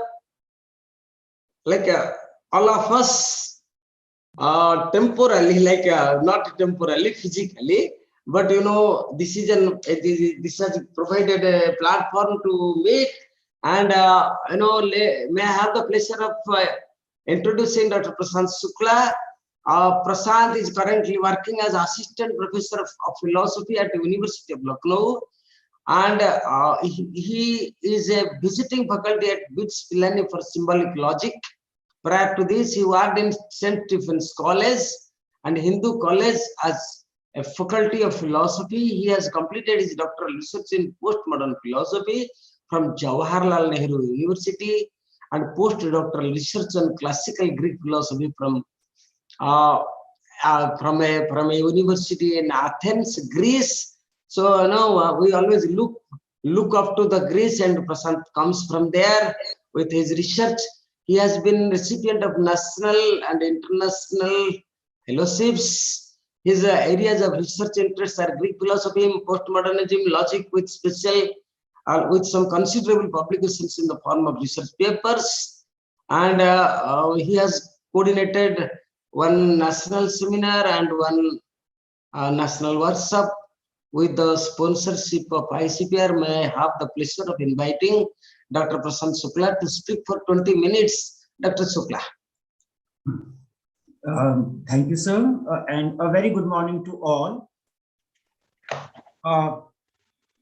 It has been a long time since we started discussing on the topic of philosophical counseling as a technical term.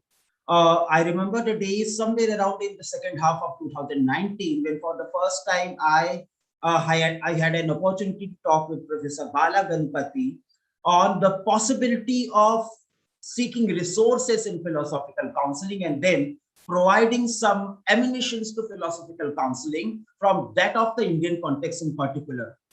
I must admit at the very outset that in the beginning, I have been very, very hesitant to enter the field or to speak about this so-called newly emerged discipline like philosophical counseling.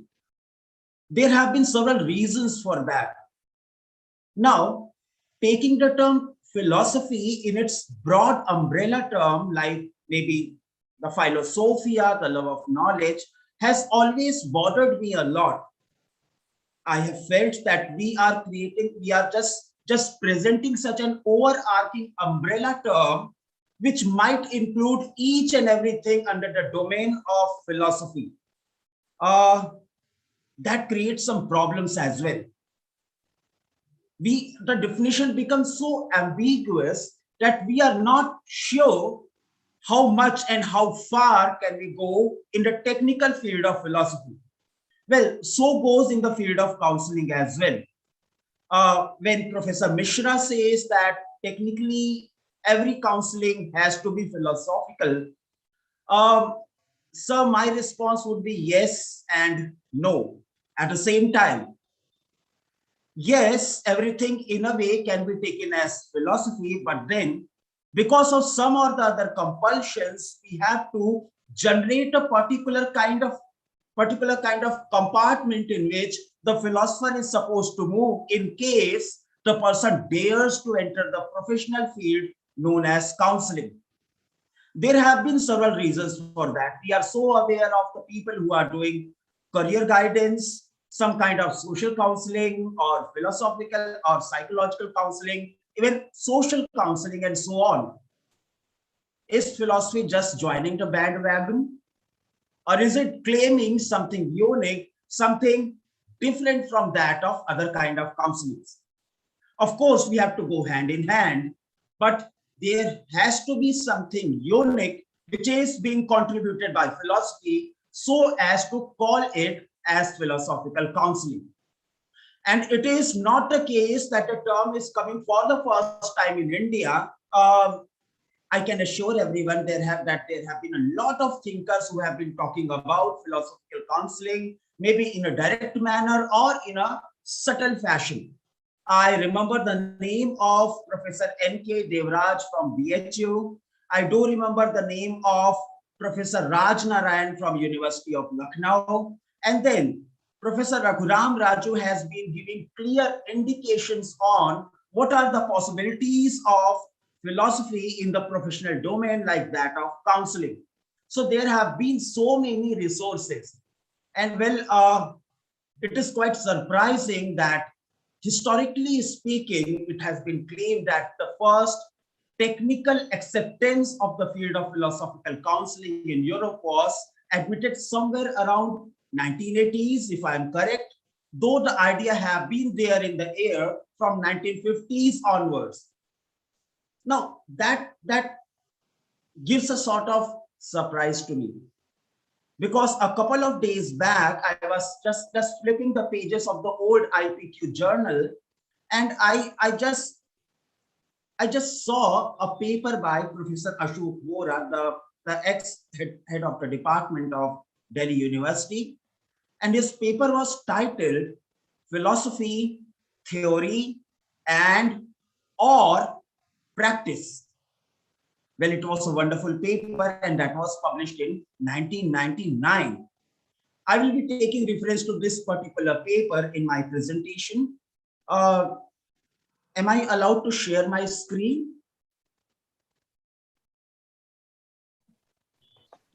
Yes, sir. Please continue. Thank you. So here, while talking about philosophical counseling, I would like to trace some of the resources and seek possibilities, particularly from the Indian context. Now, this is done simply with the presupposition that you cannot accept any newly immersed discipline, if it is newly immersed, unless and until you customize it, unless and until you develop it in your own context. I mean, what we are getting up to now is, of course, coming from the European background, and there is nothing wrong about that. I personally have been so much comfortable to deal with Epicurus and Epictetus while talking about the notion of philosophical counseling. But then, have I customized it as per the needs of the present day scenario, particularly in the Indian context? What are the resources? And how am I supposed to tackle them while doing something like philosophical counseling? So that is the background on the basis of which I would like to start my presentation. I would not go further in detail. Rather, I would focus myself on the clear indication of what the resources might be and how a technical philosophical counselor would engage with the issue. So I would like to start with the famous quotation by Wittgenstein in the beginning when he says, quote unquote, when most people ought to engage in philosophical investigation, they act like someone who is looking for an object in a drawer very seriously. He throws paper out of the drawer, what he is looking for, maybe among them, leaves through the other hastily and sloppily, throws some back into the drawer, mixes them up with the other, and so on. Then one can only tell him, stop. If you look in that way, I can't help you look. First, you have to start to examine one thing after another methodically and in peace and in quiet. It is only then I'm willing to look with you and direct myself with you as modeling the matter. Now, this particular paragraph seems so interesting to me. Since the time of Wittgenstein's remark in Philosophical Investigation, the philosopher's treatment of a question is like the treatment of an illness has been duly recognized. Many have concluded that Wittgenstein conceived of philosophy as a therapy. They support their hypothesis by showing that Wittgenstein uses such expressions as philosophical disease, and by quoting PI 133, which says, quote unquote, there is not a philosophical method, though there are indeed methods like different therapies. And here comes the pertinent question. And I'm taking these questions, these are not my original one, these are taken from the paper which I mentioned, Philosophy, Theory or Therapy, published in 1999. So Professor Vora says here, can philosophy be a therapy? Can it be categorized as a discipline which deals with the practical problems of life and offer their solution? Or else, is philosophy to be treated as a pure and simply theoretical discipline in the technical sense, whose primary function is to deal with the abstract and abstruse problems which have no practical ramifications for the life of an individual or for the lived life of the society? Now, these are, of course, the pertinent questions which presume some clarification before we enter the domain of counseling. So the logical prerequisite for answering these questions is dependent upon a final or settled meaning of the term philosophy. Even for Wittgenstein, the term philosophy did not have a wholly unproblematic sense. Time and again, he returns to the questions of the relationship between what was he as a philosopher doing and what has traditionally been called philosophy. So, to begin with, I shall attempt to the question, what is philosophy? What does one feel by philosophical activity? Better to call it philosophical practice. The response to this question may provide the very foundation on which any further attempt to construct a relationship between philosophy and counseling may be thought of. Without this introductory discussion, any further exposition of philosophical counseling would remain futile and non-conducive. However, this question seems ambiguous as it may have many and open-ended responses. Well, a hardcore analytical philosopher like P.F. Strawson in his book Introduction to Logical Theory might say, quote unquote, most of the statements we make are not themselves about statements, but about people or things. Statements which are not themselves about statements we shall call first order statements, and the statements about first order statements we shall call second order statements, and so on. Now, most of the classical philosophers thereby consider philosophy necessarily as a second order activity. Strawson clarifies further, since words of logical appraisal are used for talking about statements, the statements we make in using such words must at least be of the second order, and he's talking about philosophy in the very technical sense. We shall say that such words constitute a part of the logician's second order vocabulary. Later, we shall speak analogously of first order statements, that is, the statements used for making statements, not about sentences or statements, and second order sentences, where sentences are used for making statements about first order sentences or the first order statements. Therefore, the phrases like it follows from, it logically implies that carry with them a suggestion of those mind exercising situation in which we are prepared to talk of reasoning being carried on or the inferences being made. But this gives a relatively clearer definition of or understanding of philosophy as a conceptual analysis tracing back its origin to Plato's early dialogues. However, this definition has never been accepted as one and the only definition of the subject for multiple reasons. In fact, in A Critical History of Greek Philosophy, I mean, everybody is supposed to read this book at least at the beginner's level. W.T. Stace confirms the ambiguity or difficulty in defining philosophy.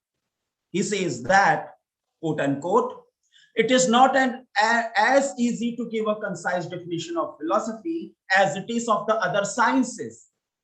In the first place, the content of philosophy has differed considerably in different periods of history.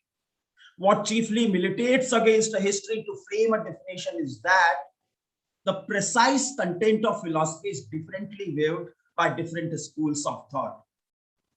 Thus, a definition of philosophy which a follower of Herbert Spencer might frame would be unacceptable to an Hegelian, and the Hegelian definition would be rejected, of course, by the Spencerian.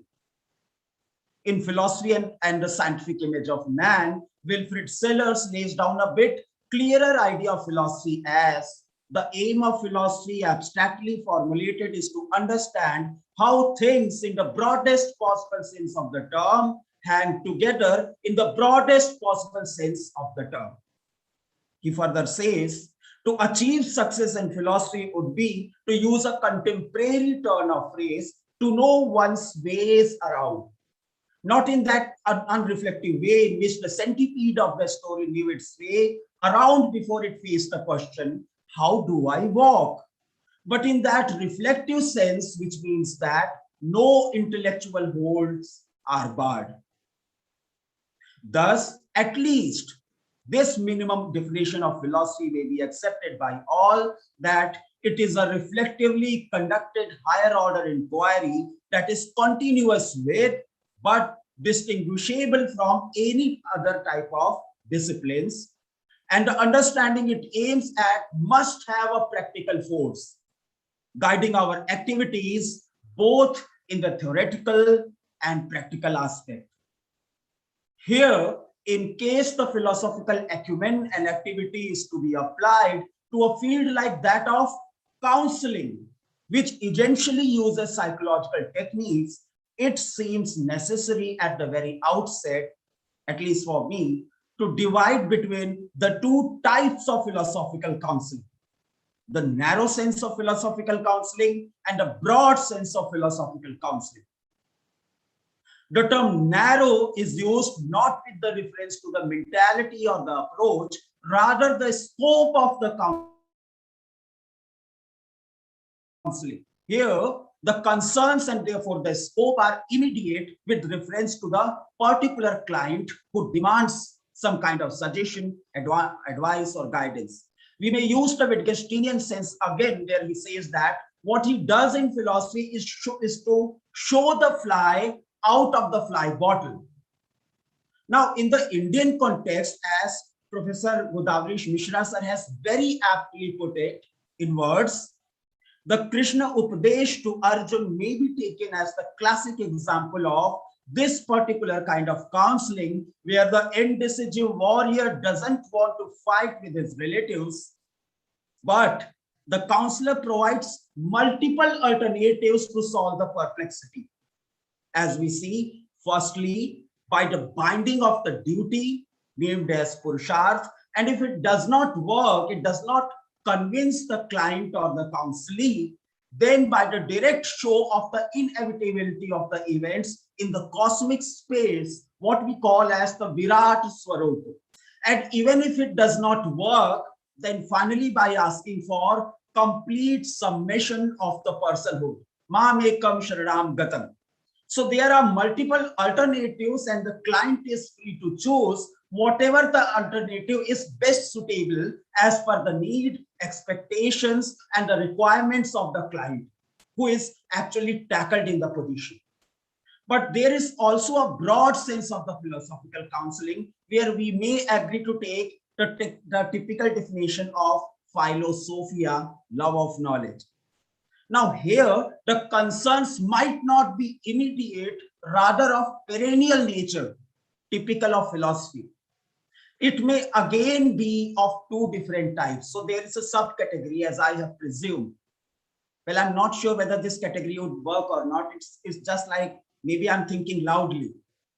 So when the counselor is helping the counselee in developing clarity of larger or maybe deeper or general concerns and concepts by taking them back to the alternate courses of history or to introduce them to the multiple ways of resolving the concerned perplexity. Here, the counselee stands by the counselee in the entire process of resolving the issue. He does not leave the counselee. In fact, the entire Bhagavad Gita discourse again may be understood in this context as well. And along with this, the Yagyavalkya Gargi Samvad or the Yam Nachiketa Samvad may be an appropriate referencing to philosophical counseling. Why so? Because it helps the counselee to somehow get out of the perplexity, what we call as duvidha. And here the duvidha is darshanik duvidha.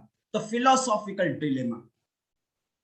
To imagine that a specific problem of the individual can be related to a larger philosophical issue can be developed as a different kind of dimension of the broad sense. Maybe it can be solved out in a particular way with their joint effort. Quite interestingly, the Prasthantrayi, I mean Brahma Sutra, Bhagavad Gita, and the Upanishads may be considered an apt example in this particular case. So the investigation, what we see here, and what resembles Wittgensteinian context is concerned primarily with dissolving problems rather than solving them. Rather, a philosophical problem is a mental knot we create by thinking theoretically, and untying it requires considerable mental clarity. And all of the above mentioned types and examples, which are quite interchangeable, follow a common methodology which brings them under the broad umbrella term philosophical counseling. Such common methodology should consist of the following steps, and it has been quite popular in India since time immemorial. Number one, or step one, articulating the value, searching for the alternatives available, and making or helping or assisting the client to make an appropriate decision, which may be immediate or mediate in nature. Now, of course, it will be some sort of cost-benefit analysis. Nobody is going to deny it. If this is taken as the proper course of understanding, then it has to be understood in the crudest sense of the term as some kind of cost-benefit analysis. But then we have to remember that this kind of cost-benefit analysis has always been there in the domain of philosophy under the big umbrella term ethics. Now, that is an altogether different question, whether you are talking about the consequential, the deontological, or the intuitionalistic model of ethics. I'm not going to go to this domain. Most of such analysis permits the further analysis from the sociological, historical, anthropological viewpoints. And therefore, the perennial question, the concern of the philosophical question,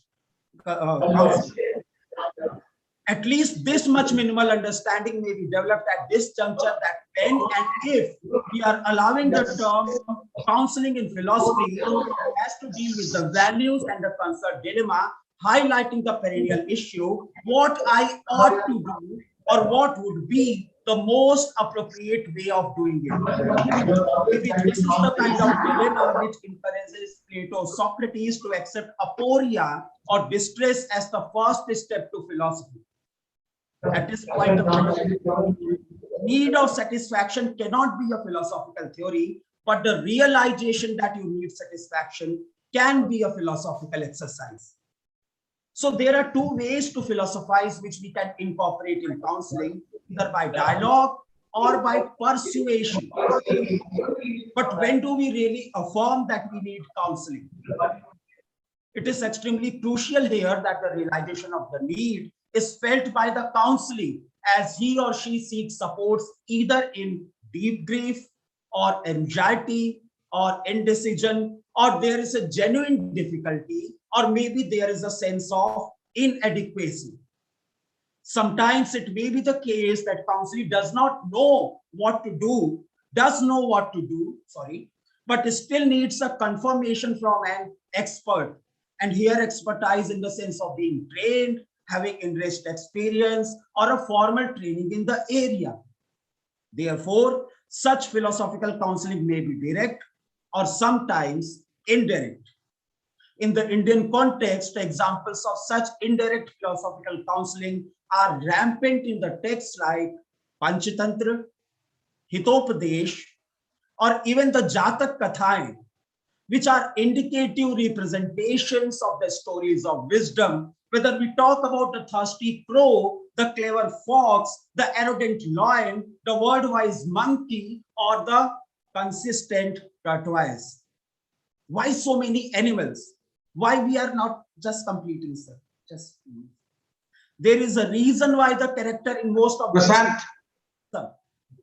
Prashant, we are running out of time. Please summarize. We will go for question answers. Yes. Like we have 10 minutes for question answer Absolutely. and 20 minutes for presentation. Please, please summarize quickly. Yeah. So there is reason why the characters in these narratives are animals to neutralize the human context and consequently the imposed hierarchy which comes from the human society. It is a certain form of counseling. And in the modern times, I'm just going to wind up with the last session.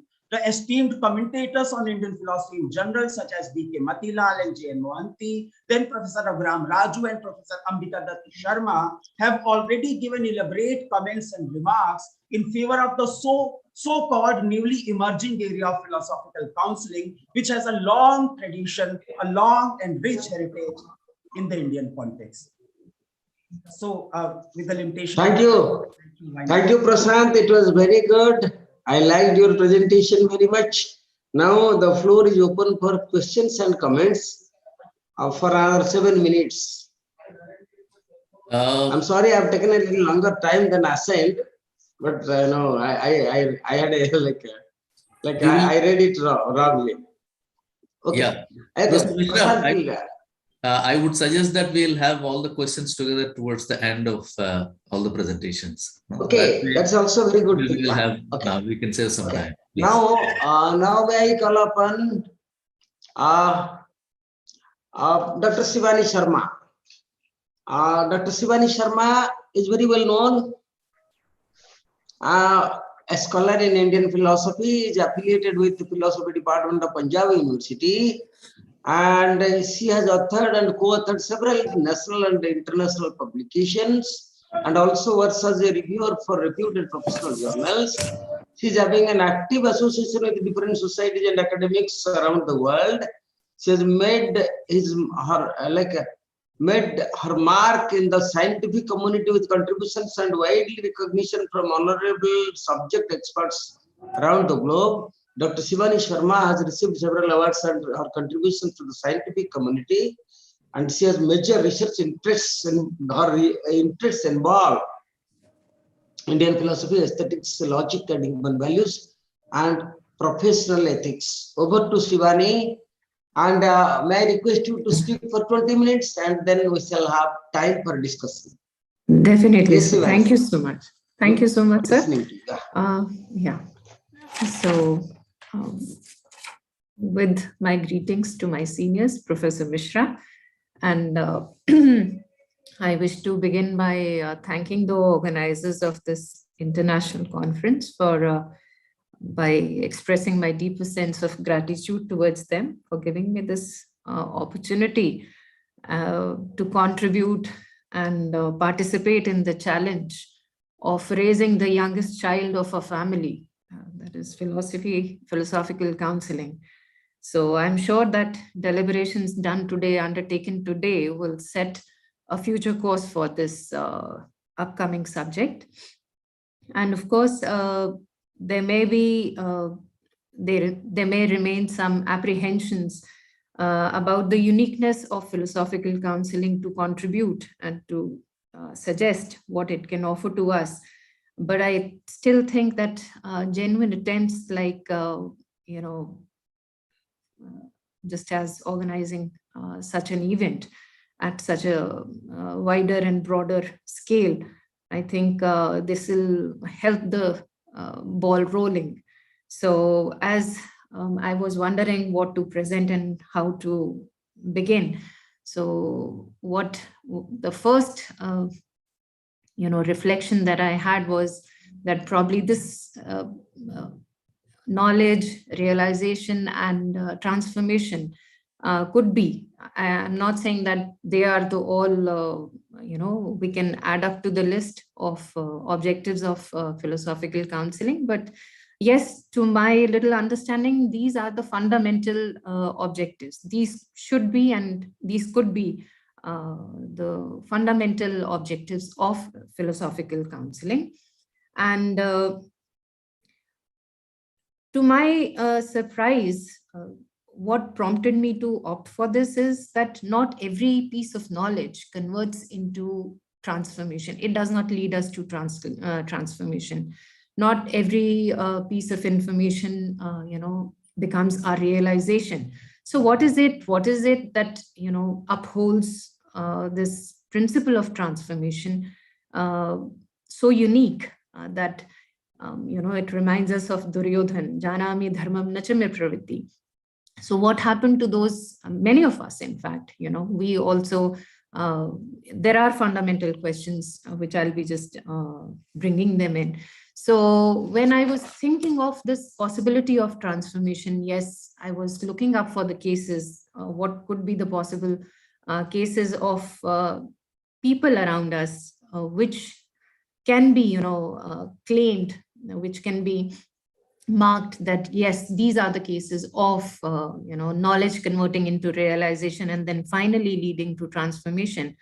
And not to my surprise, we all are familiar with these names. I would say Aurobindo, Raman Maharishi, Gandhi, Tilak. These are the examples whereby, we can actually pinpoint that, yes, these were the persons, even if in partial, if not in total, but still partially, I think we can claim that, yes, they are the cases of transformation.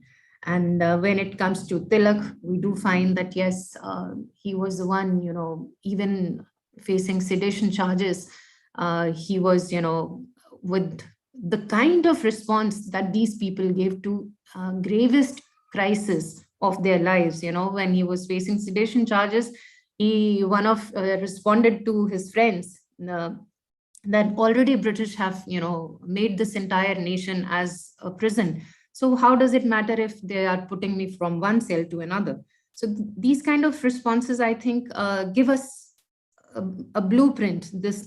These responses give us some inkling in order to understand what should be the response to crisis, to situations which are difficult in nature, and how do we, react to certain situations. And then, of course, when it comes to Raman Maharishi, who am I? When he writes such a text, it means that he wants to dissolve, and he answers in his work that it is not possible to define this I principle, why it lies in dissolution of I. The answer of I is in the dissolution of the I.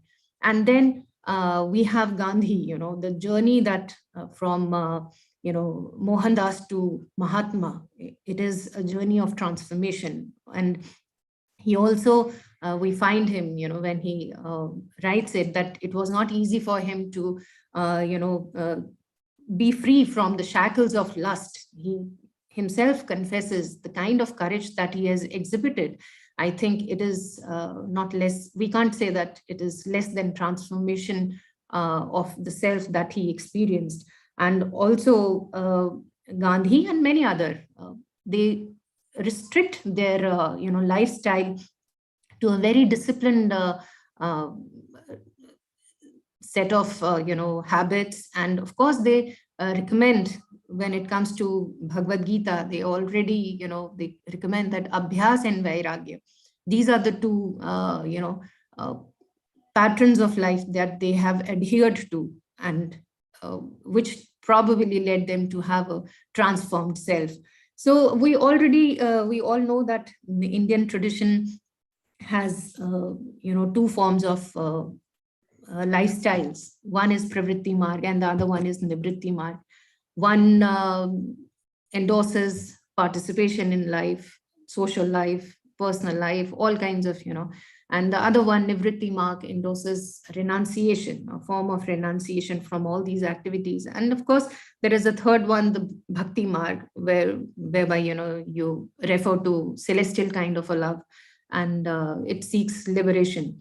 So when it comes to counseling, and that too in philosophy, certainly we all understand that philosophy deviates from many of the social sciences in its aspirations and aims and objectives. So certainly when it comes to counseling, we get this idea that, yes, it belongs to psychology primarily. But what are the things which are the focus of this counseling, be it philosophical or psychological? Certainly it is an attempt to make understand, it is an attempt to make people understand that, yes, these are certain unwanted and unwarranted, undesired circumstances that arise in human life, and we are supposed to adopt to them. We are supposed to accept them sometimes. And it is rather difficult to visualize counseling happening in the context of pleasure. Now, this is very interesting that nobody comes to us as, philosophy teachers or philosophical, counselors, that somebody is coming, or even if they're coming for pleasure, so they may be, looking for extending that pleasure, maximizing pleasure, to procure pleasure to its greatest length. So pleasure and pleasant life is a difficult concern of counseling, probably, and suffering, misery of human existence becomes a natural resort for counseling. It would not be wrong to claim that different forms of misery like pain, anxiety, phobia, fear, they are sometimes handled with the help of medication in psychiatry. But philosophy as a discipline of knowledge differs from rest of the sciences in its nature, aspirations, and aims. Philosophy, through its metaphysics, it treats the world as ephemeral and looks up to a substantial reality. It completely transgresses the mundane features and problems of human life, soars high by equating phenomena of pleasure and pain, by claiming them to be phases of life, and believes in fading out of the two equally. Hence, counseling in philosophy does not essentially depend upon the pain factor as such. It rather encourages in developing an attitude as to how pain and pleasure must be treated. The fear of overindulgence in pleasure has always been a serious concern of philosophy. Historical accounts are available whereby kings are being warned and instructed to guard themselves against from all kinds of pleasure orientations. Abstinence in more than one forms has been suggested by different texts. The work field of this abstinence has been mind, language, and body. Another major feature that can be observed while we discuss the concerns and issues of philosophical counseling is raising consciousness. The phenomenon of raising consciousness does not restrict itself to cultivation of virtues or virtuous lifestyle by itself, but about growing awareness that self is somehow different from the given identities. Thus, one of the aims is to mitigate the difference between the pleasurable and the painful and develop an attitude of samya bhav, or the harmonious equilibrium. So with this background, I have few points to share with, and I hope wherever I exceed my time, Professor Mishra will let me know. So the first question is to review if moral questions, dilemmas, situations, moral crises formulate one of the bases of philosophical counseling. Philosophers, through the discipline of ethics, have been trying to understand the nature of virtues and ways and means to adopt virtuous life. It is told that virtue is directly connected to happiness. Virtue is the mean between extremes. I wish to relate the system of the term yoga here, which also particularly not, it is not, yoga does not refer to virtue as such, but yes, if we interpret it as a mean between two extremes, yoga certainly would fit in. So yoga also has this particular connotation of this virtue of balancing things. So creating balance and harmonizing mind, speech, and action is one of the goals. Buddha too recommends Madhyam Pratipada. It is common to experience people expressing their inability to exercise what they deem fit, as I just mentioned when we have Duryodhan. So this unwillingness or lack of willingness to exercise the virtue. So virtue may ensure happiness, but it does not ensure willing exercise on the part of the agent.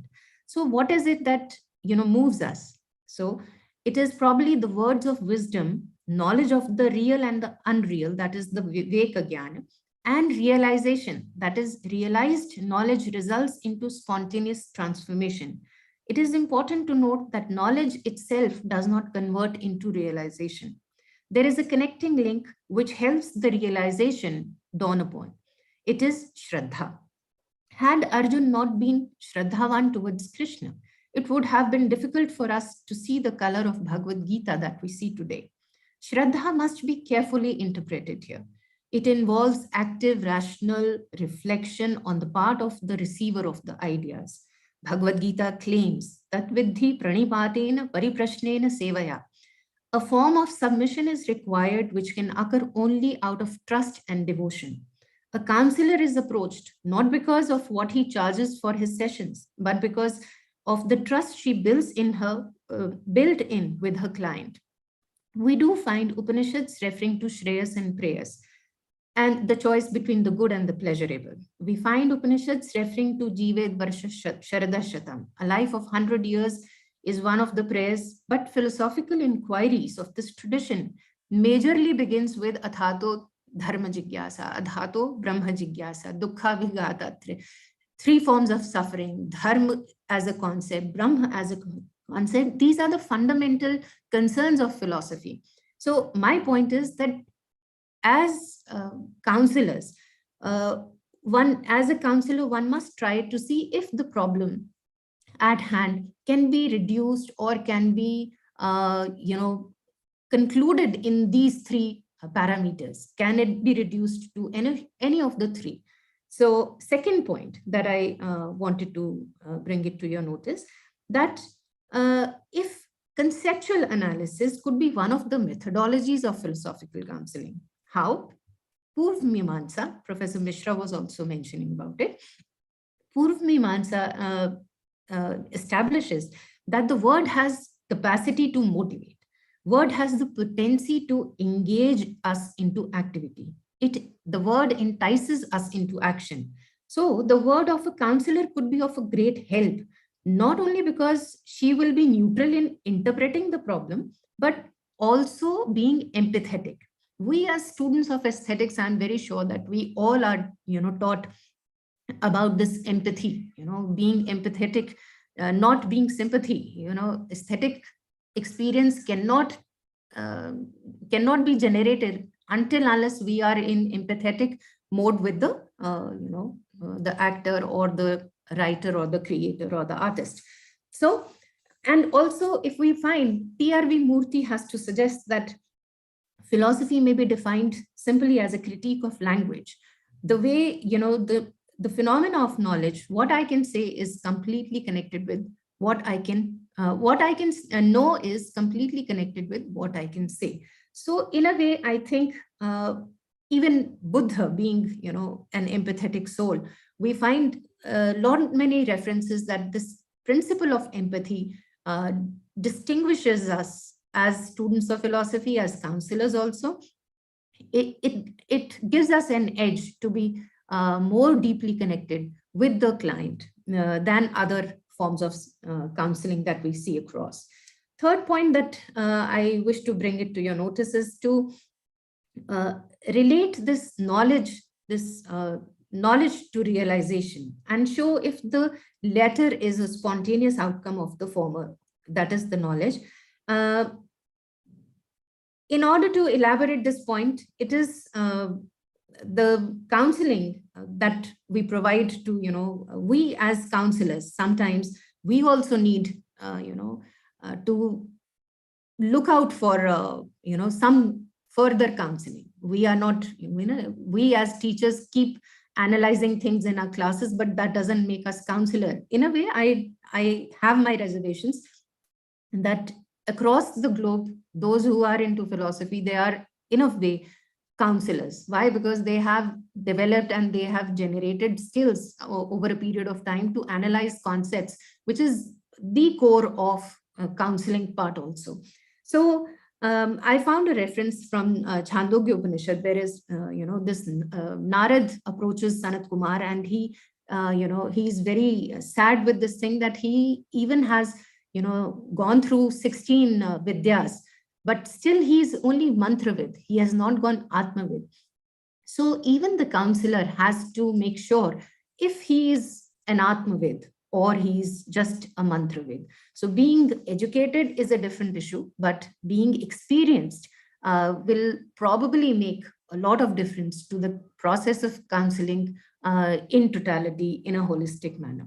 So another point that I wanted to talk about is that philosophical counseling could be one of it could provide ways and means to allow the client to indulge into self-talk. Why this is important? Because mundane questions will always fetch mundane answers. But in philosophical counseling, probably we are not dealing with mundane questions. We are there to, enable the client to understand that the phenomena of pleasure and pain are, they'll keep coming and keep going. So it is not any of the concerns probably. And very quickly coming to the next point. Also, this phenomena of approaching the guru, and when I say that guru, I am not particularly referring to the philosophical counselor, but yes, in a way, I can't deny it that when we talk about the concept of guru, somewhere the client is looking for some resort in the counselor also. So be it Ram of Yoga Vasishtha, Janak of Ashtavakra Gita, Arjun, as we have been claiming, or even Yaksha Prashna. Look at the content, the texture, the fabric. Shivani, 2 more minutes. Yes, sir. Yes, 2 sir. more minutes. Yes, Yeah. very quickly. So just go through the content of 126 questions of Yaksha, who was there to, ask, Yudhishthira. And the list is so long, but I've picked few questions for your concern. What is pride? What is ignorance? What is truth? And what is said to be grief? And these are the questions which actually give us, and not only this Prashnopanishad, we have what is hypocrisy, what is conceit, and what makes a man immune to sorrows. And these are the questions which probably give us a look into the nature of questions that would differentiate philosophical counseling from other forms of counseling altogether. And very quickly, I also got to have one reference from Andham Tamhe Pravishanti Ye Vidyam Upasate. Knowledge itself, we claim that knowledge is something which helps us to, leads us to realization and then finally transformation. But here, Jnanena Gyeyam Alokya Jnanam Eva Parityajya. One has to leave the knowledge also once, it is just like picking up, picking up the thorn with the help of another thorn, and finally both of the thorns have to be thrown away. So knowledge also is somewhat like this, that it has to be left out. And finally, just very quickly, when we follow Sadhan Pad of Yoga Sutra, Parinama, Tapa, Sanskar, all of them, a Viveki is one precisely who understands that due to the opposite and contradictory of nature of Trigunas, suffering, impressions, they occur, and we all have to understand. So my submission is that with such a rich heritage of whereby we have Bhagavad Gita, Yoga Sutra, Yoga Vasishtha, Panchatantra, Kautilya's Artha Shastra, Niti Shatak, and of course Upanishad, what is it which is holding us back? And as a final conclusive remark, what I wish to, and yes, I don't want to miss on this being student of aesthetics, we also have, counseling from aesthetic mode also, whereby, we'll find not only bibliotherapy. Bibliotherapy is one of the methodologies whereby, you are given, the patient is, or the client is given, something to write, where whatsoever he or she feels. And also we have Bharat Vakyas from, all the natakas and that we have in Sanskrit literature. And of course, Kavya itself is said to be, Kanta Sammit Upadesh, which works well. So I do believe that women as counselors, I see them coming up on the stage. And finally, thank you so much. Thank you. Yeah, it's a very great presentation, Shivani. very matured and scholarly, especially the Kanta Sammeta Upadesha, very great, counseling by the Kavya. Okay, now we shall go for the question answer session a little later. Now I have the pleasure of inviting I think Dr. Suchitra Naik. Dr. Suchitra Naik is presently Associate Dean. Dr. Suchitra Naik, are you there? Dr. Naik? Yes, sir, I am very much here. Namaskar.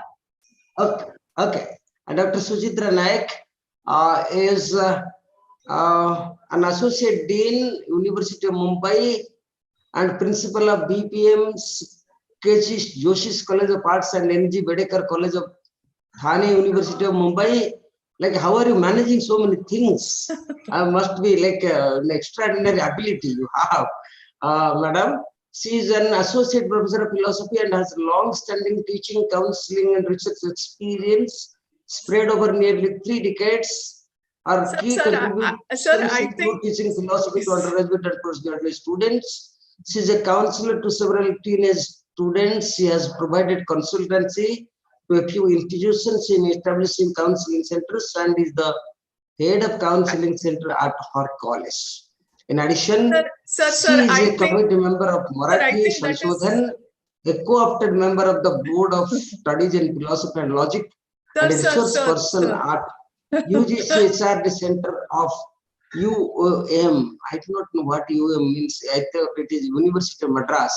Anyway, so further, she has published papers at state, national, and international level journals. Over to Dr. Naik, and please take 20 minutes. Yes. Because we should have some time for discussion. I have myself a lot of questions which will also get generated after listening to you.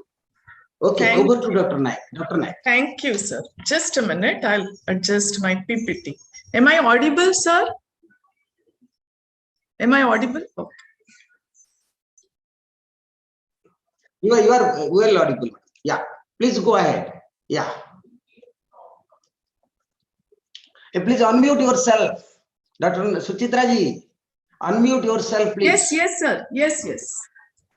Okay.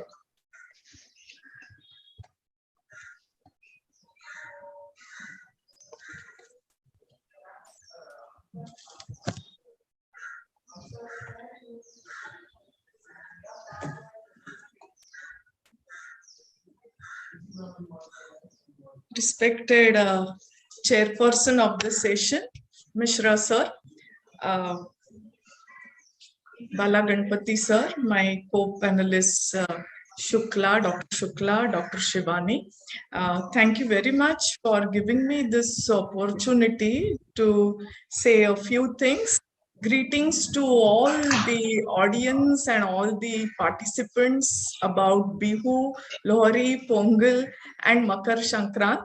As Uttarayan has started today, I think, even philosophical counseling should go on growing as the sun would be growing from today, or the day would be growing from today.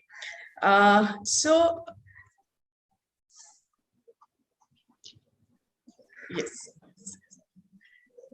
So I would like to say a few things about mindful walk as a philosophical practice. Now, see, actually what has happened, I thank all the co-panelists and Mishra sir for setting the tone or making the background for what actually I wanted to put before you. See, instead of saying philosophical counseling, I feel that we should consider this as philosophical praxis, which is a larger term. As Dr. Prashant said, we can use philosophical counseling in narrow sense or a broad sense.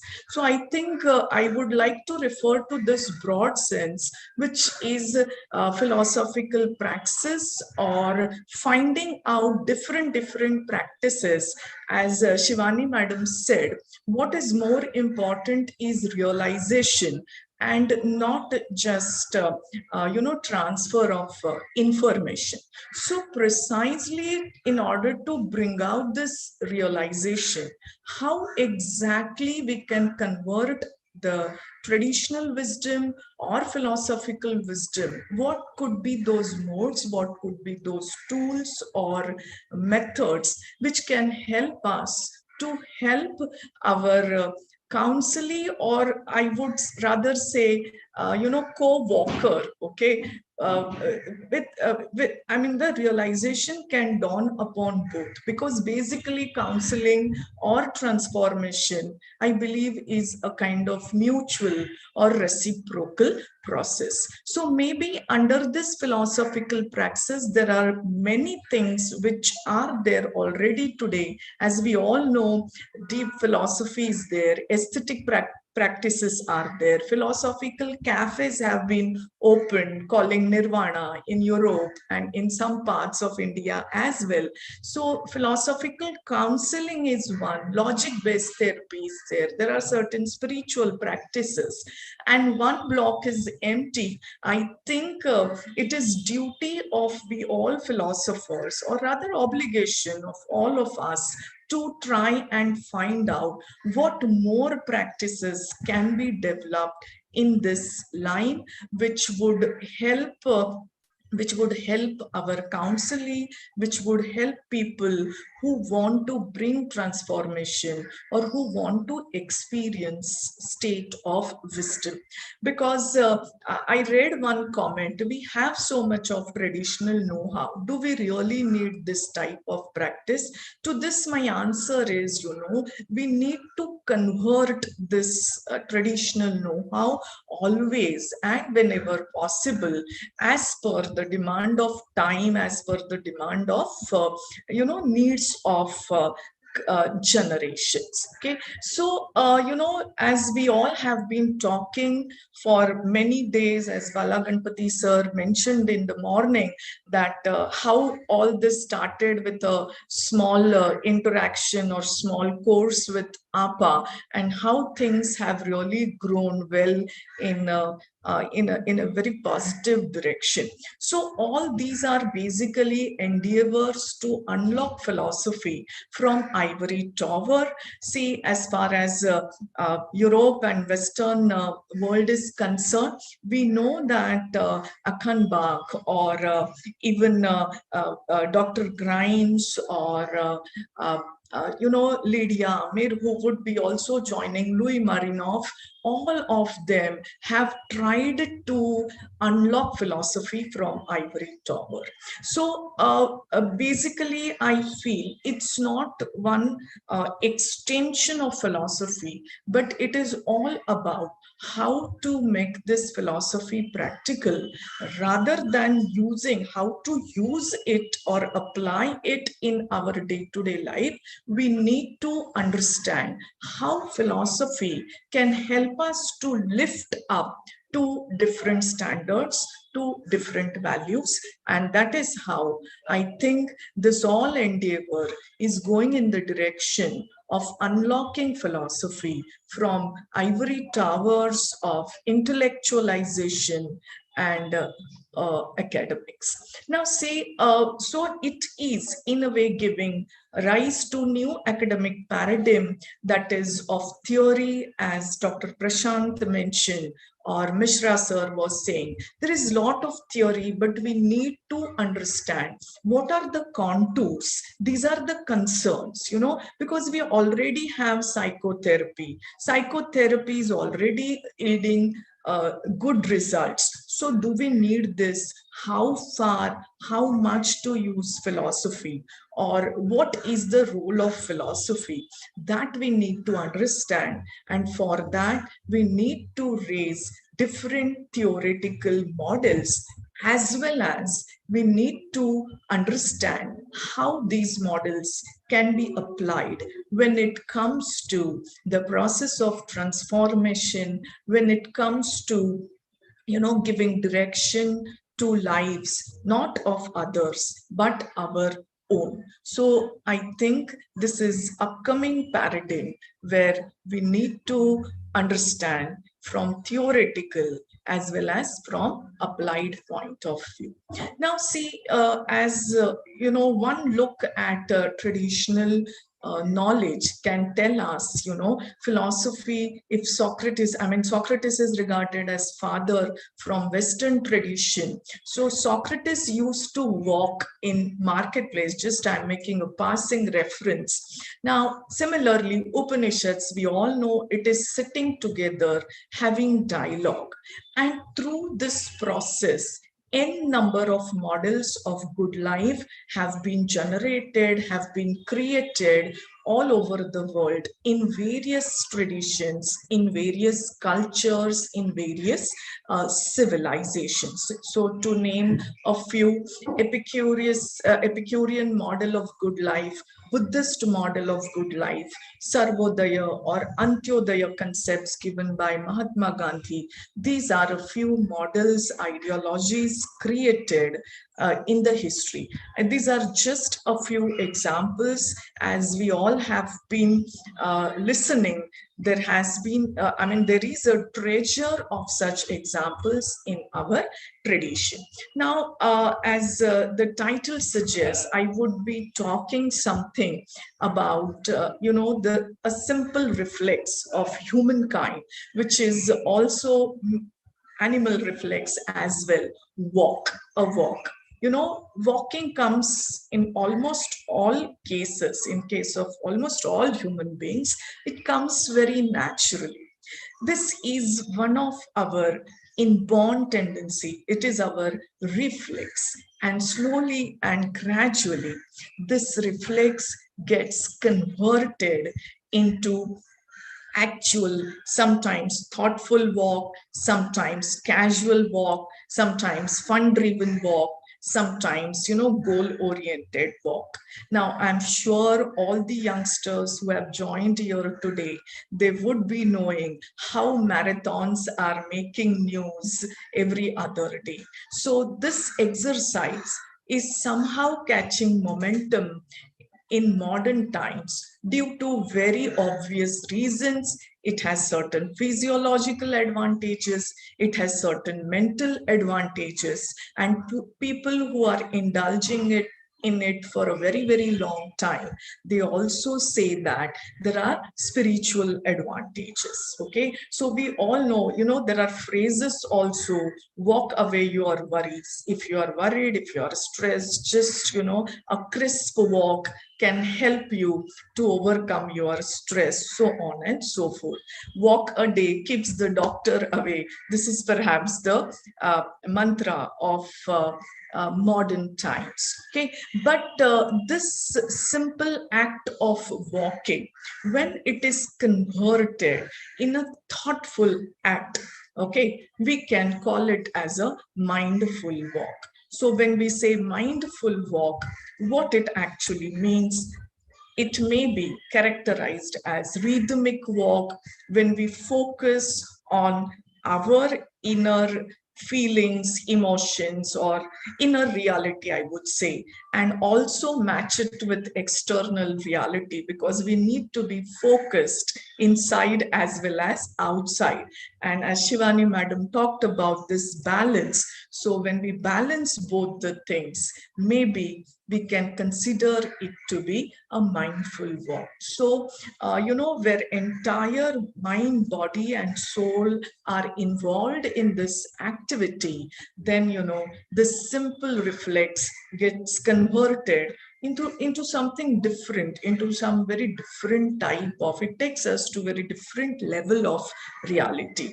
I need not say, a mindful walk can be taken alone, or it can also go with others. It's pleasurable to walk alone, and it is also pleasurable to walk with others. So this mindful walk, can we consider it to be one of the philosophical practice? That is what my today's question is. Rather, I ask this question to myself, and whatever I am presenting today is nothing but answer to this question. So as I said, when a simple reflex is taken to different level, it reflects in when it gets refined through our civilization, through our culture, different traditions, customs are woven around it, and also our language starts reflecting it. Here I'm reminded of something very different, but I think this would be appropriate example to explain the point under consideration. See, when a fetus, when a zygote is formed in the womb of the mother, the first thing which happens before it becoming a fetus is that it practically stitches itself to the womb of the mother. So when it stitches itself to the womb of the mother, the growth, the development, the transformation begins. So this is a simple, natural incident, but we find that in our language, or even if we will read Kabir's dohas again and again, this weaving is it gets reflected in our language, as if jodna, joda jana, to string together. So this simple natural reflex gets converted into a kind of archetypical expression. I think in case of walk also, we find in all our languages, in different through different phrases, it gets reflected. We say walk your talk, or we say so many other to kadam badhaye saath saath. So so many phrases are being woven around this walk. In case of Zen stories, where many a times many dialogues are depicted in Zen stories, we find that two bhikkhus are walking together. As we have already talked about Upanishads, walking together has, it's the backdrop. It is so much part of ourselves that we don't even realize that it is there. So this walking together and confronting something, or taking a journey, then slowly it gets into taking up a journey. So this walking, as the famous story says, one younger bhikkhu asks his guru that, Guru, you are talking so much about Gautama Buddha. You talk so much, you keep on telling me stories. They are walking in a dense forest on a lonely street, and he asks his guru, if you meet Buddha on road, what you will do? And the answer of this older bhikkhu is, I'll kill this Buddha. Okay, so because, and he's surprised, why you will kill Buddha? So he says that, Buddha is a metaphor. It needs to be realized, not to be met and not to shake hands with. So many such lovely stories, you will find that they are happening on the backdrop of people, two people walking, or one person walking. In fact, martial arts are also generated as a kind of defense when Buddhist monks used to walk through jungles. Pilgrims is yet another cultural expression of the same archetype of walking. So people going to pilgrims, people going to certain places, and the long walks and the long journeys. So it's not only just a walk. It doesn't remain just a walk. Here I would like to take example of Vygotsky's socio-cultural theory. Suchitra ji, another 4 minutes. Another 4 minutes. Yes, sir. So pilgrims are also example of that. Then the famous example of oldest tradition of Maharashtra, Wari, every year people go there. So it doesn't remain only at the level of physiological walk, but it becomes a kind of amalgamation of different cultures, even a Sufi dance is an example of how different walk can be taken. So as I have already said, walk converted into Wari, walk converted into pilgrim, these are archetypical examples which have been there all along with the humankind, and they have different cultural and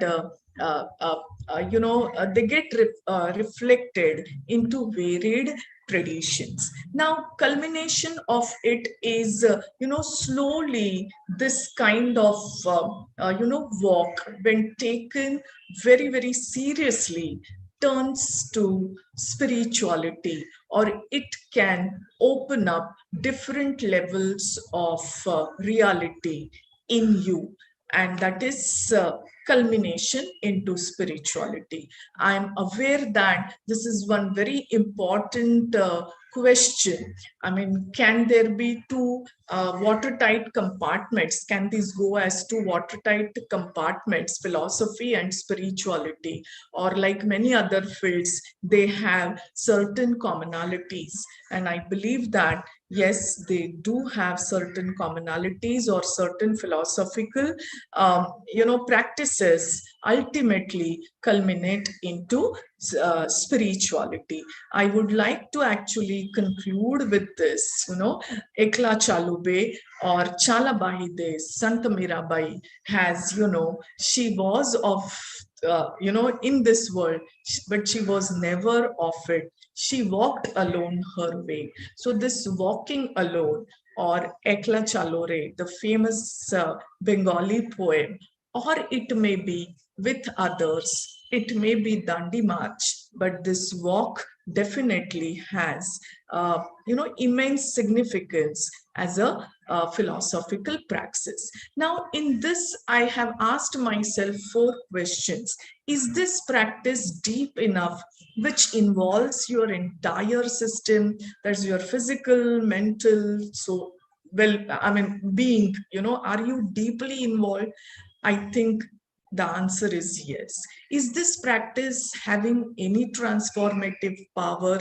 Yes, Dandi March on a very realistic way is a big example. And in case of individuals also, realization and transformation does happen. Does that impact remain with you? I think people who have indulged in it will definitely agree and say, yes, the impact remains with us, and it involves myself and others. So this is what I feel. That is why we can definitely say it's one of the practices with the dialogue. I'll just make a last comment. In the morning session, Professor Grimes said, it's accepting your own ignorance. It is accepting your ignorance, yourself, and then start questioning. I think that when you are on a mindful walk, or when you are walking with somebody, your confederate, facing your own self will be, anxiety less, will be much more positive. Okay, so with this, I would like to conclude my small presentation. Thank you very much. Thanks, Suchitra ji. I'm really amazed by your ability. In spite of all the official and administrative responsibility, you could find time to prepare such a nice paper. There are certain questions I also have. Now, may I throw upon the floor for comments and questions? And please feel free to ask questions, or through chat box, wherever you find it convenient. Please ask questions. Please take part in the discussions. We have another 10 minutes with the permission of the, permission of the director of the seminar, Dr. Bala. Yes, we have received some questions on the chat. Shall I just read them out? First, can you Yeah, request, please. for the withdrawal of this presentation? Yes, Dr. please, ma'am. Pardon me? Suchitra ma'am, can you Pardon withdraw me? the presentation? Yeah, Dr. Nayak, would you please take this? Thank you. Yeah, okay. Yes, thank you, sir. So, sir, I our think first it is, question yeah. is Yeah. for Dr. Prashant. It's by Gaurav Mishra. How can we have a generalized set of rules for philosophical counseling, keeping in mind that philosophy in particular is very individualistic in practice and everyone has a different interpretation? Wouldn't it lead to disarray and even more confusion? Any sponsor, with your due permission? Prashant, you are not audible, Prashant. Am I audible? Yeah. Gauruji, as far as I have learned, the prime objective of the discipline of philosophy is necessarily generalizing the issue. And that is why most of the analytical philosophers have time and again claim that what a philosopher does is creating a generalization, providing a form, and third, just like mathematics, providing a formula. So while we do philosophy as a technical discipline, we are generalizing. As you are talking about individualistic approach or purpose, that comes as the applicability of, we have to be very much cautious and we have to distinguish between what is philosophy and what is the applicability of philosophy. Maybe this is the reason how we differentiate between the narrow and the broad scope of philosophical counseling. Maybe, I mean, that's my perspective. I have a question to you, Prashant. Sir. Prashant, am I audible? Perfectly audible. Prashant, sir. am I audible to you? Yes. Like I have I just want to have a clarification. Now, in presenting an Indian perspective of philosophical counseling, you cited the examples of Yaman Ichyketas and Maitreyi Yagyavalkya. All along we say that these discourses are world negating. They are not our world affirming. They are talking about moksha from a different perspective. Now, would you place the philosophical counseling in that perspective of world negation?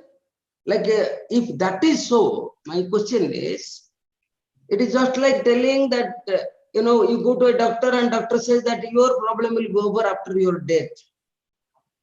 The world negation and philosophical counseling, they go in different directions. What is your answer? How do you react to this?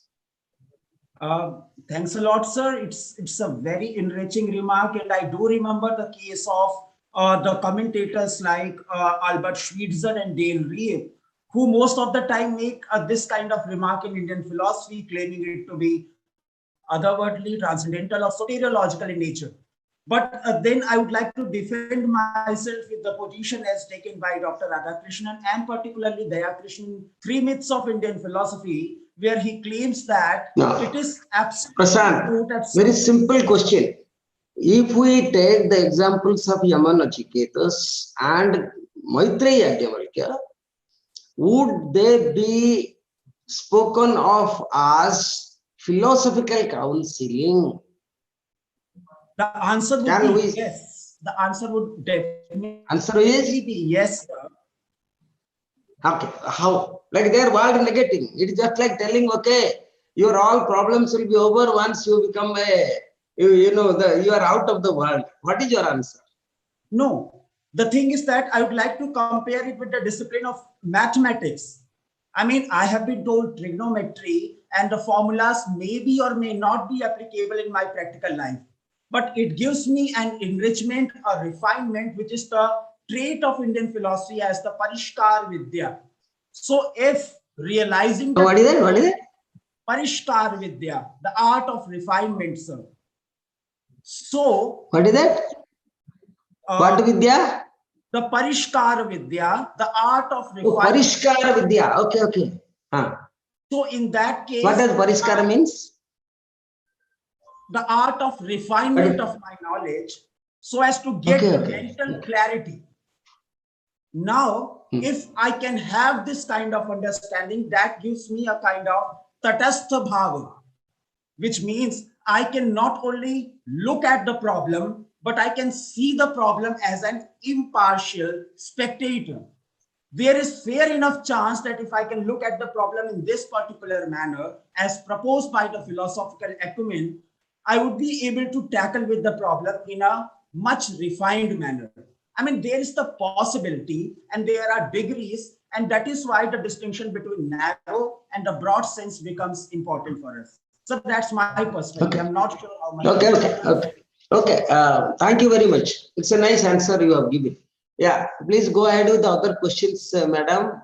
Yes, sir. Thank you so much. Sir, the next question is for Dr. Shivani Sharma. It's by Dr. Rekha Navneet. Would you agree that philosophical counseling can be more effective owing to the aspect of cognitive empathy that its content matter equips us with? Also, the aesthetic aspect of psychical distance can be another critically significant mode to enable counseling. Yes, I could not get much of a time to elaborate on that point.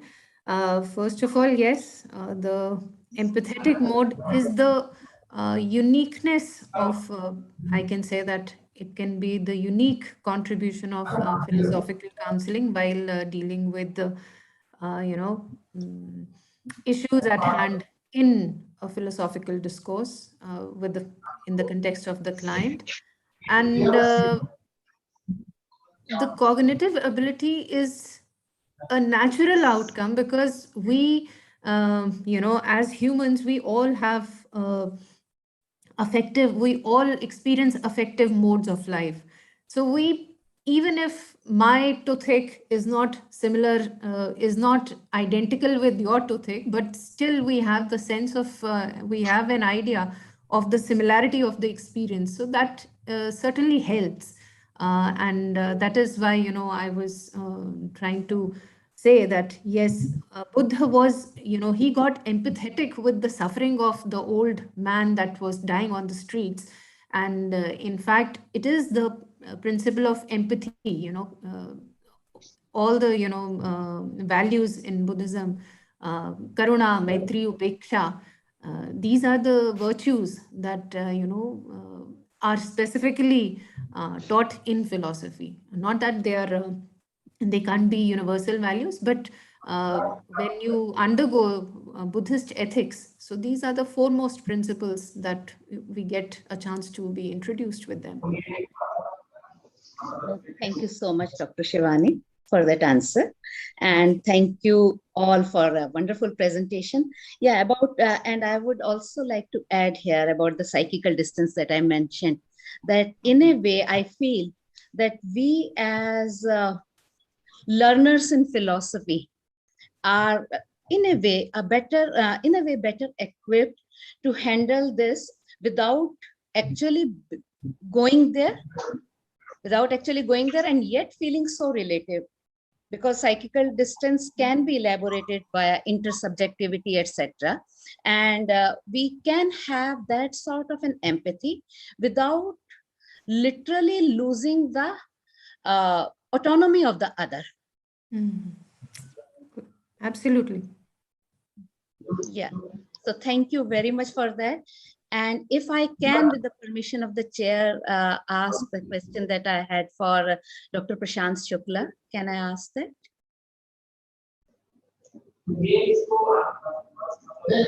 Yeah, please ask. Yeah, thank you.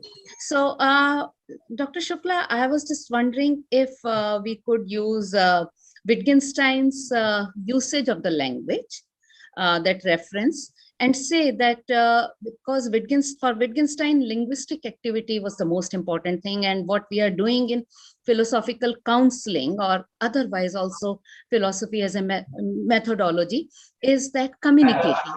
So communicating appropriately Was that something which Wittgenstein had highlighted and that can be used as one of the tools, critical tools for philosophical counseling?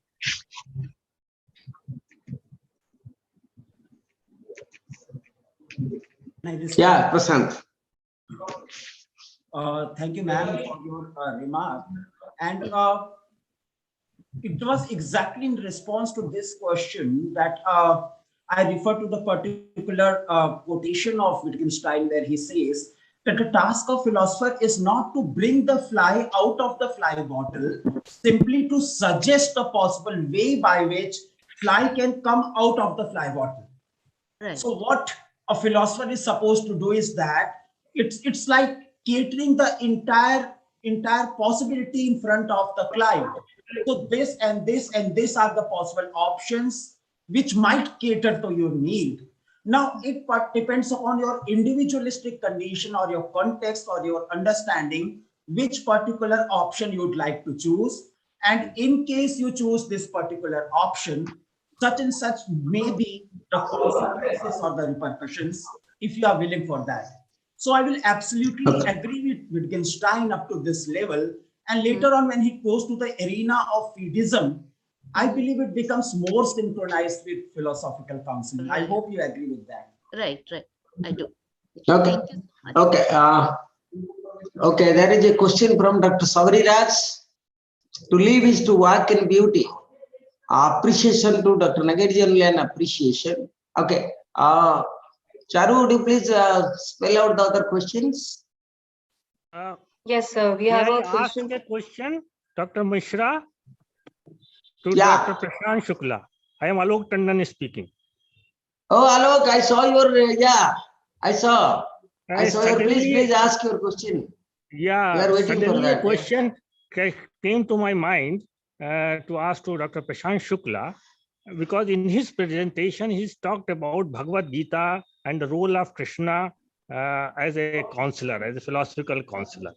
But he himself has said that Krishna used three methods. One is of dialoguing with rational deliberation. Second is showing the Virat Swarup, and third is of submission. So I would like to ask him, can we take Gita and all the methods applied and taking the second and third way of convincing Arjuna as a failure of philosophical counseling in Gita? This is my question to him. And my two questions I have already written. One is to Dr. Shivani Sharma, and another is to the third presenter. To Dr. Shivani Sharma, should I read out right now? That was why don't you read out? Yeah. They will collect the questions and answer later. Please. The question was that since we have got a lot of resources in Indian as well as in Western philosophy about philosophical way of resolving the life problems, why is there a new professional need for philosophical counselors or philosophical counseling? This is the question to Dr. Shivani Sharma. And the third question is to the third speaker, that laying too much emphasis on the individual realization and transformation is not the philosophical counseling avoiding or shying away from the social roots of suffering. Thank you.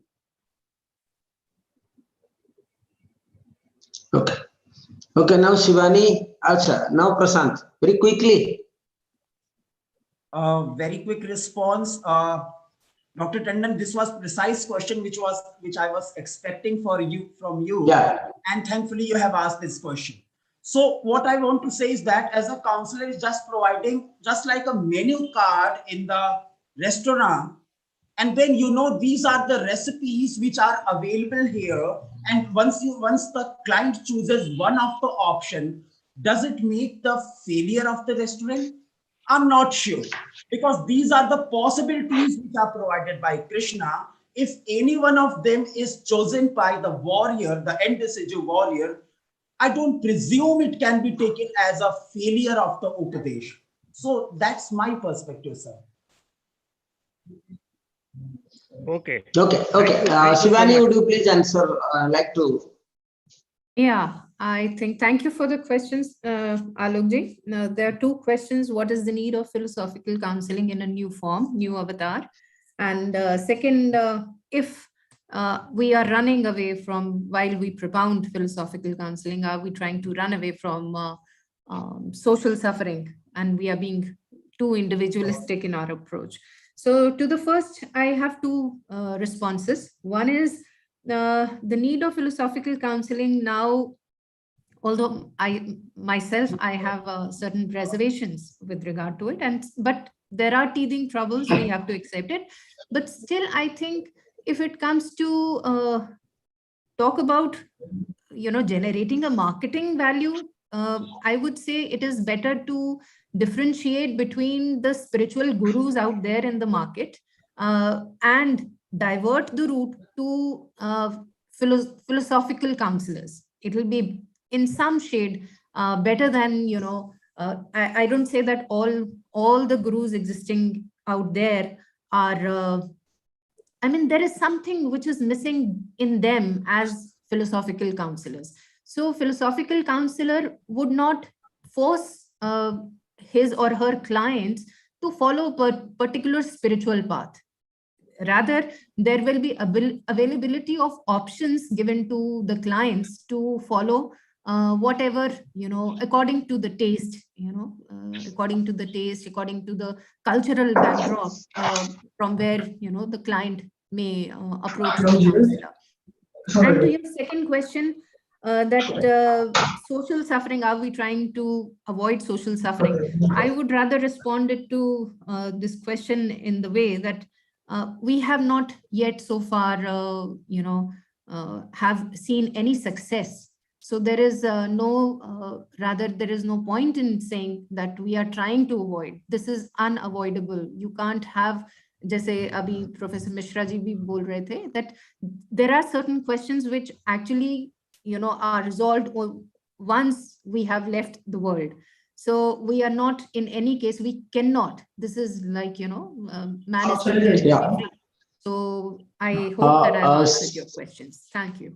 Shivani, Yes, I would like to add what you have spoken, that always the society is implied in individual or liberal, like liberational discourse in Indian philosophy. For example, we cannot take Shankara as the paradigm. Take Buddha, take Ramanuja, take Kashmiri Saivas. World is given so much importance. When world is given so much importance, society comes automatically. It is not always world negating, it is world affirming also, Alok. Therefore, there is and this philosophical counseling, as you have stated, where there is a need to bring it back to the fore, because all along the West has been telling you don't have philosophy, you have nothing to offer in the term name of philosophy, whereas we have a lot in philosophy. We have been doing philosophy without the name of philosophy, in which there are such a large number of participants from our country itself. Therefore, there is a dire need, and we must do this. Now over to Dr. Naik for your Yes, Dr. Naik. Question has been posed to Dr. Suchitra Naik, with your permission. So Dr. Namita Nimbalkar, ma'am, she has asked a question. In spite of rich philosophical traditions in India, which also provides foundation to philosophical counseling, why is there an aversion to it in society? Is it because it is not institutionalized, or because an individual feels that he or she knows all and doesn't need counseling?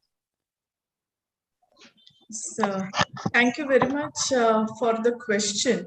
But there is no aversion, and if it is there in a particular class, slowly and gradually, people are turning towards traditional wisdom once again. And yes, this base is there, but youngsters are not aware. So what happens, to present it in a different way is perhaps the duty of practice. So this has been there, but how it can be relatable to young generation, I think it is our obligation to make it palatable, or to make it give it in a different format. I think Alokji asked this question to me also, social roots of suffering. So I would just like to respond to that. And in one chat, I read something about children's philosophy. So I would like to respond to it together. Alokji, thank you very much. But here, realization is a word which I used in a paradigm of counseling. So I did not mean the ultimate realization, spiritual realization, or liberation. It is rather the moment of truth which leads to transformation of mind. And secondly, I have mentioned about the Dandi March, I have mentioned about the model of Sarvodaya and Antyodaya. So yes, social roots of suffering are important, and we cannot, even if we try to, we cannot shun away from them. And perhaps more collective efforts, more introspective efforts from social can definitely help us to address these issues. This is second thing. And third question is there, why there is no mention of children for philosophy in the presentation? See, because it focused on something else.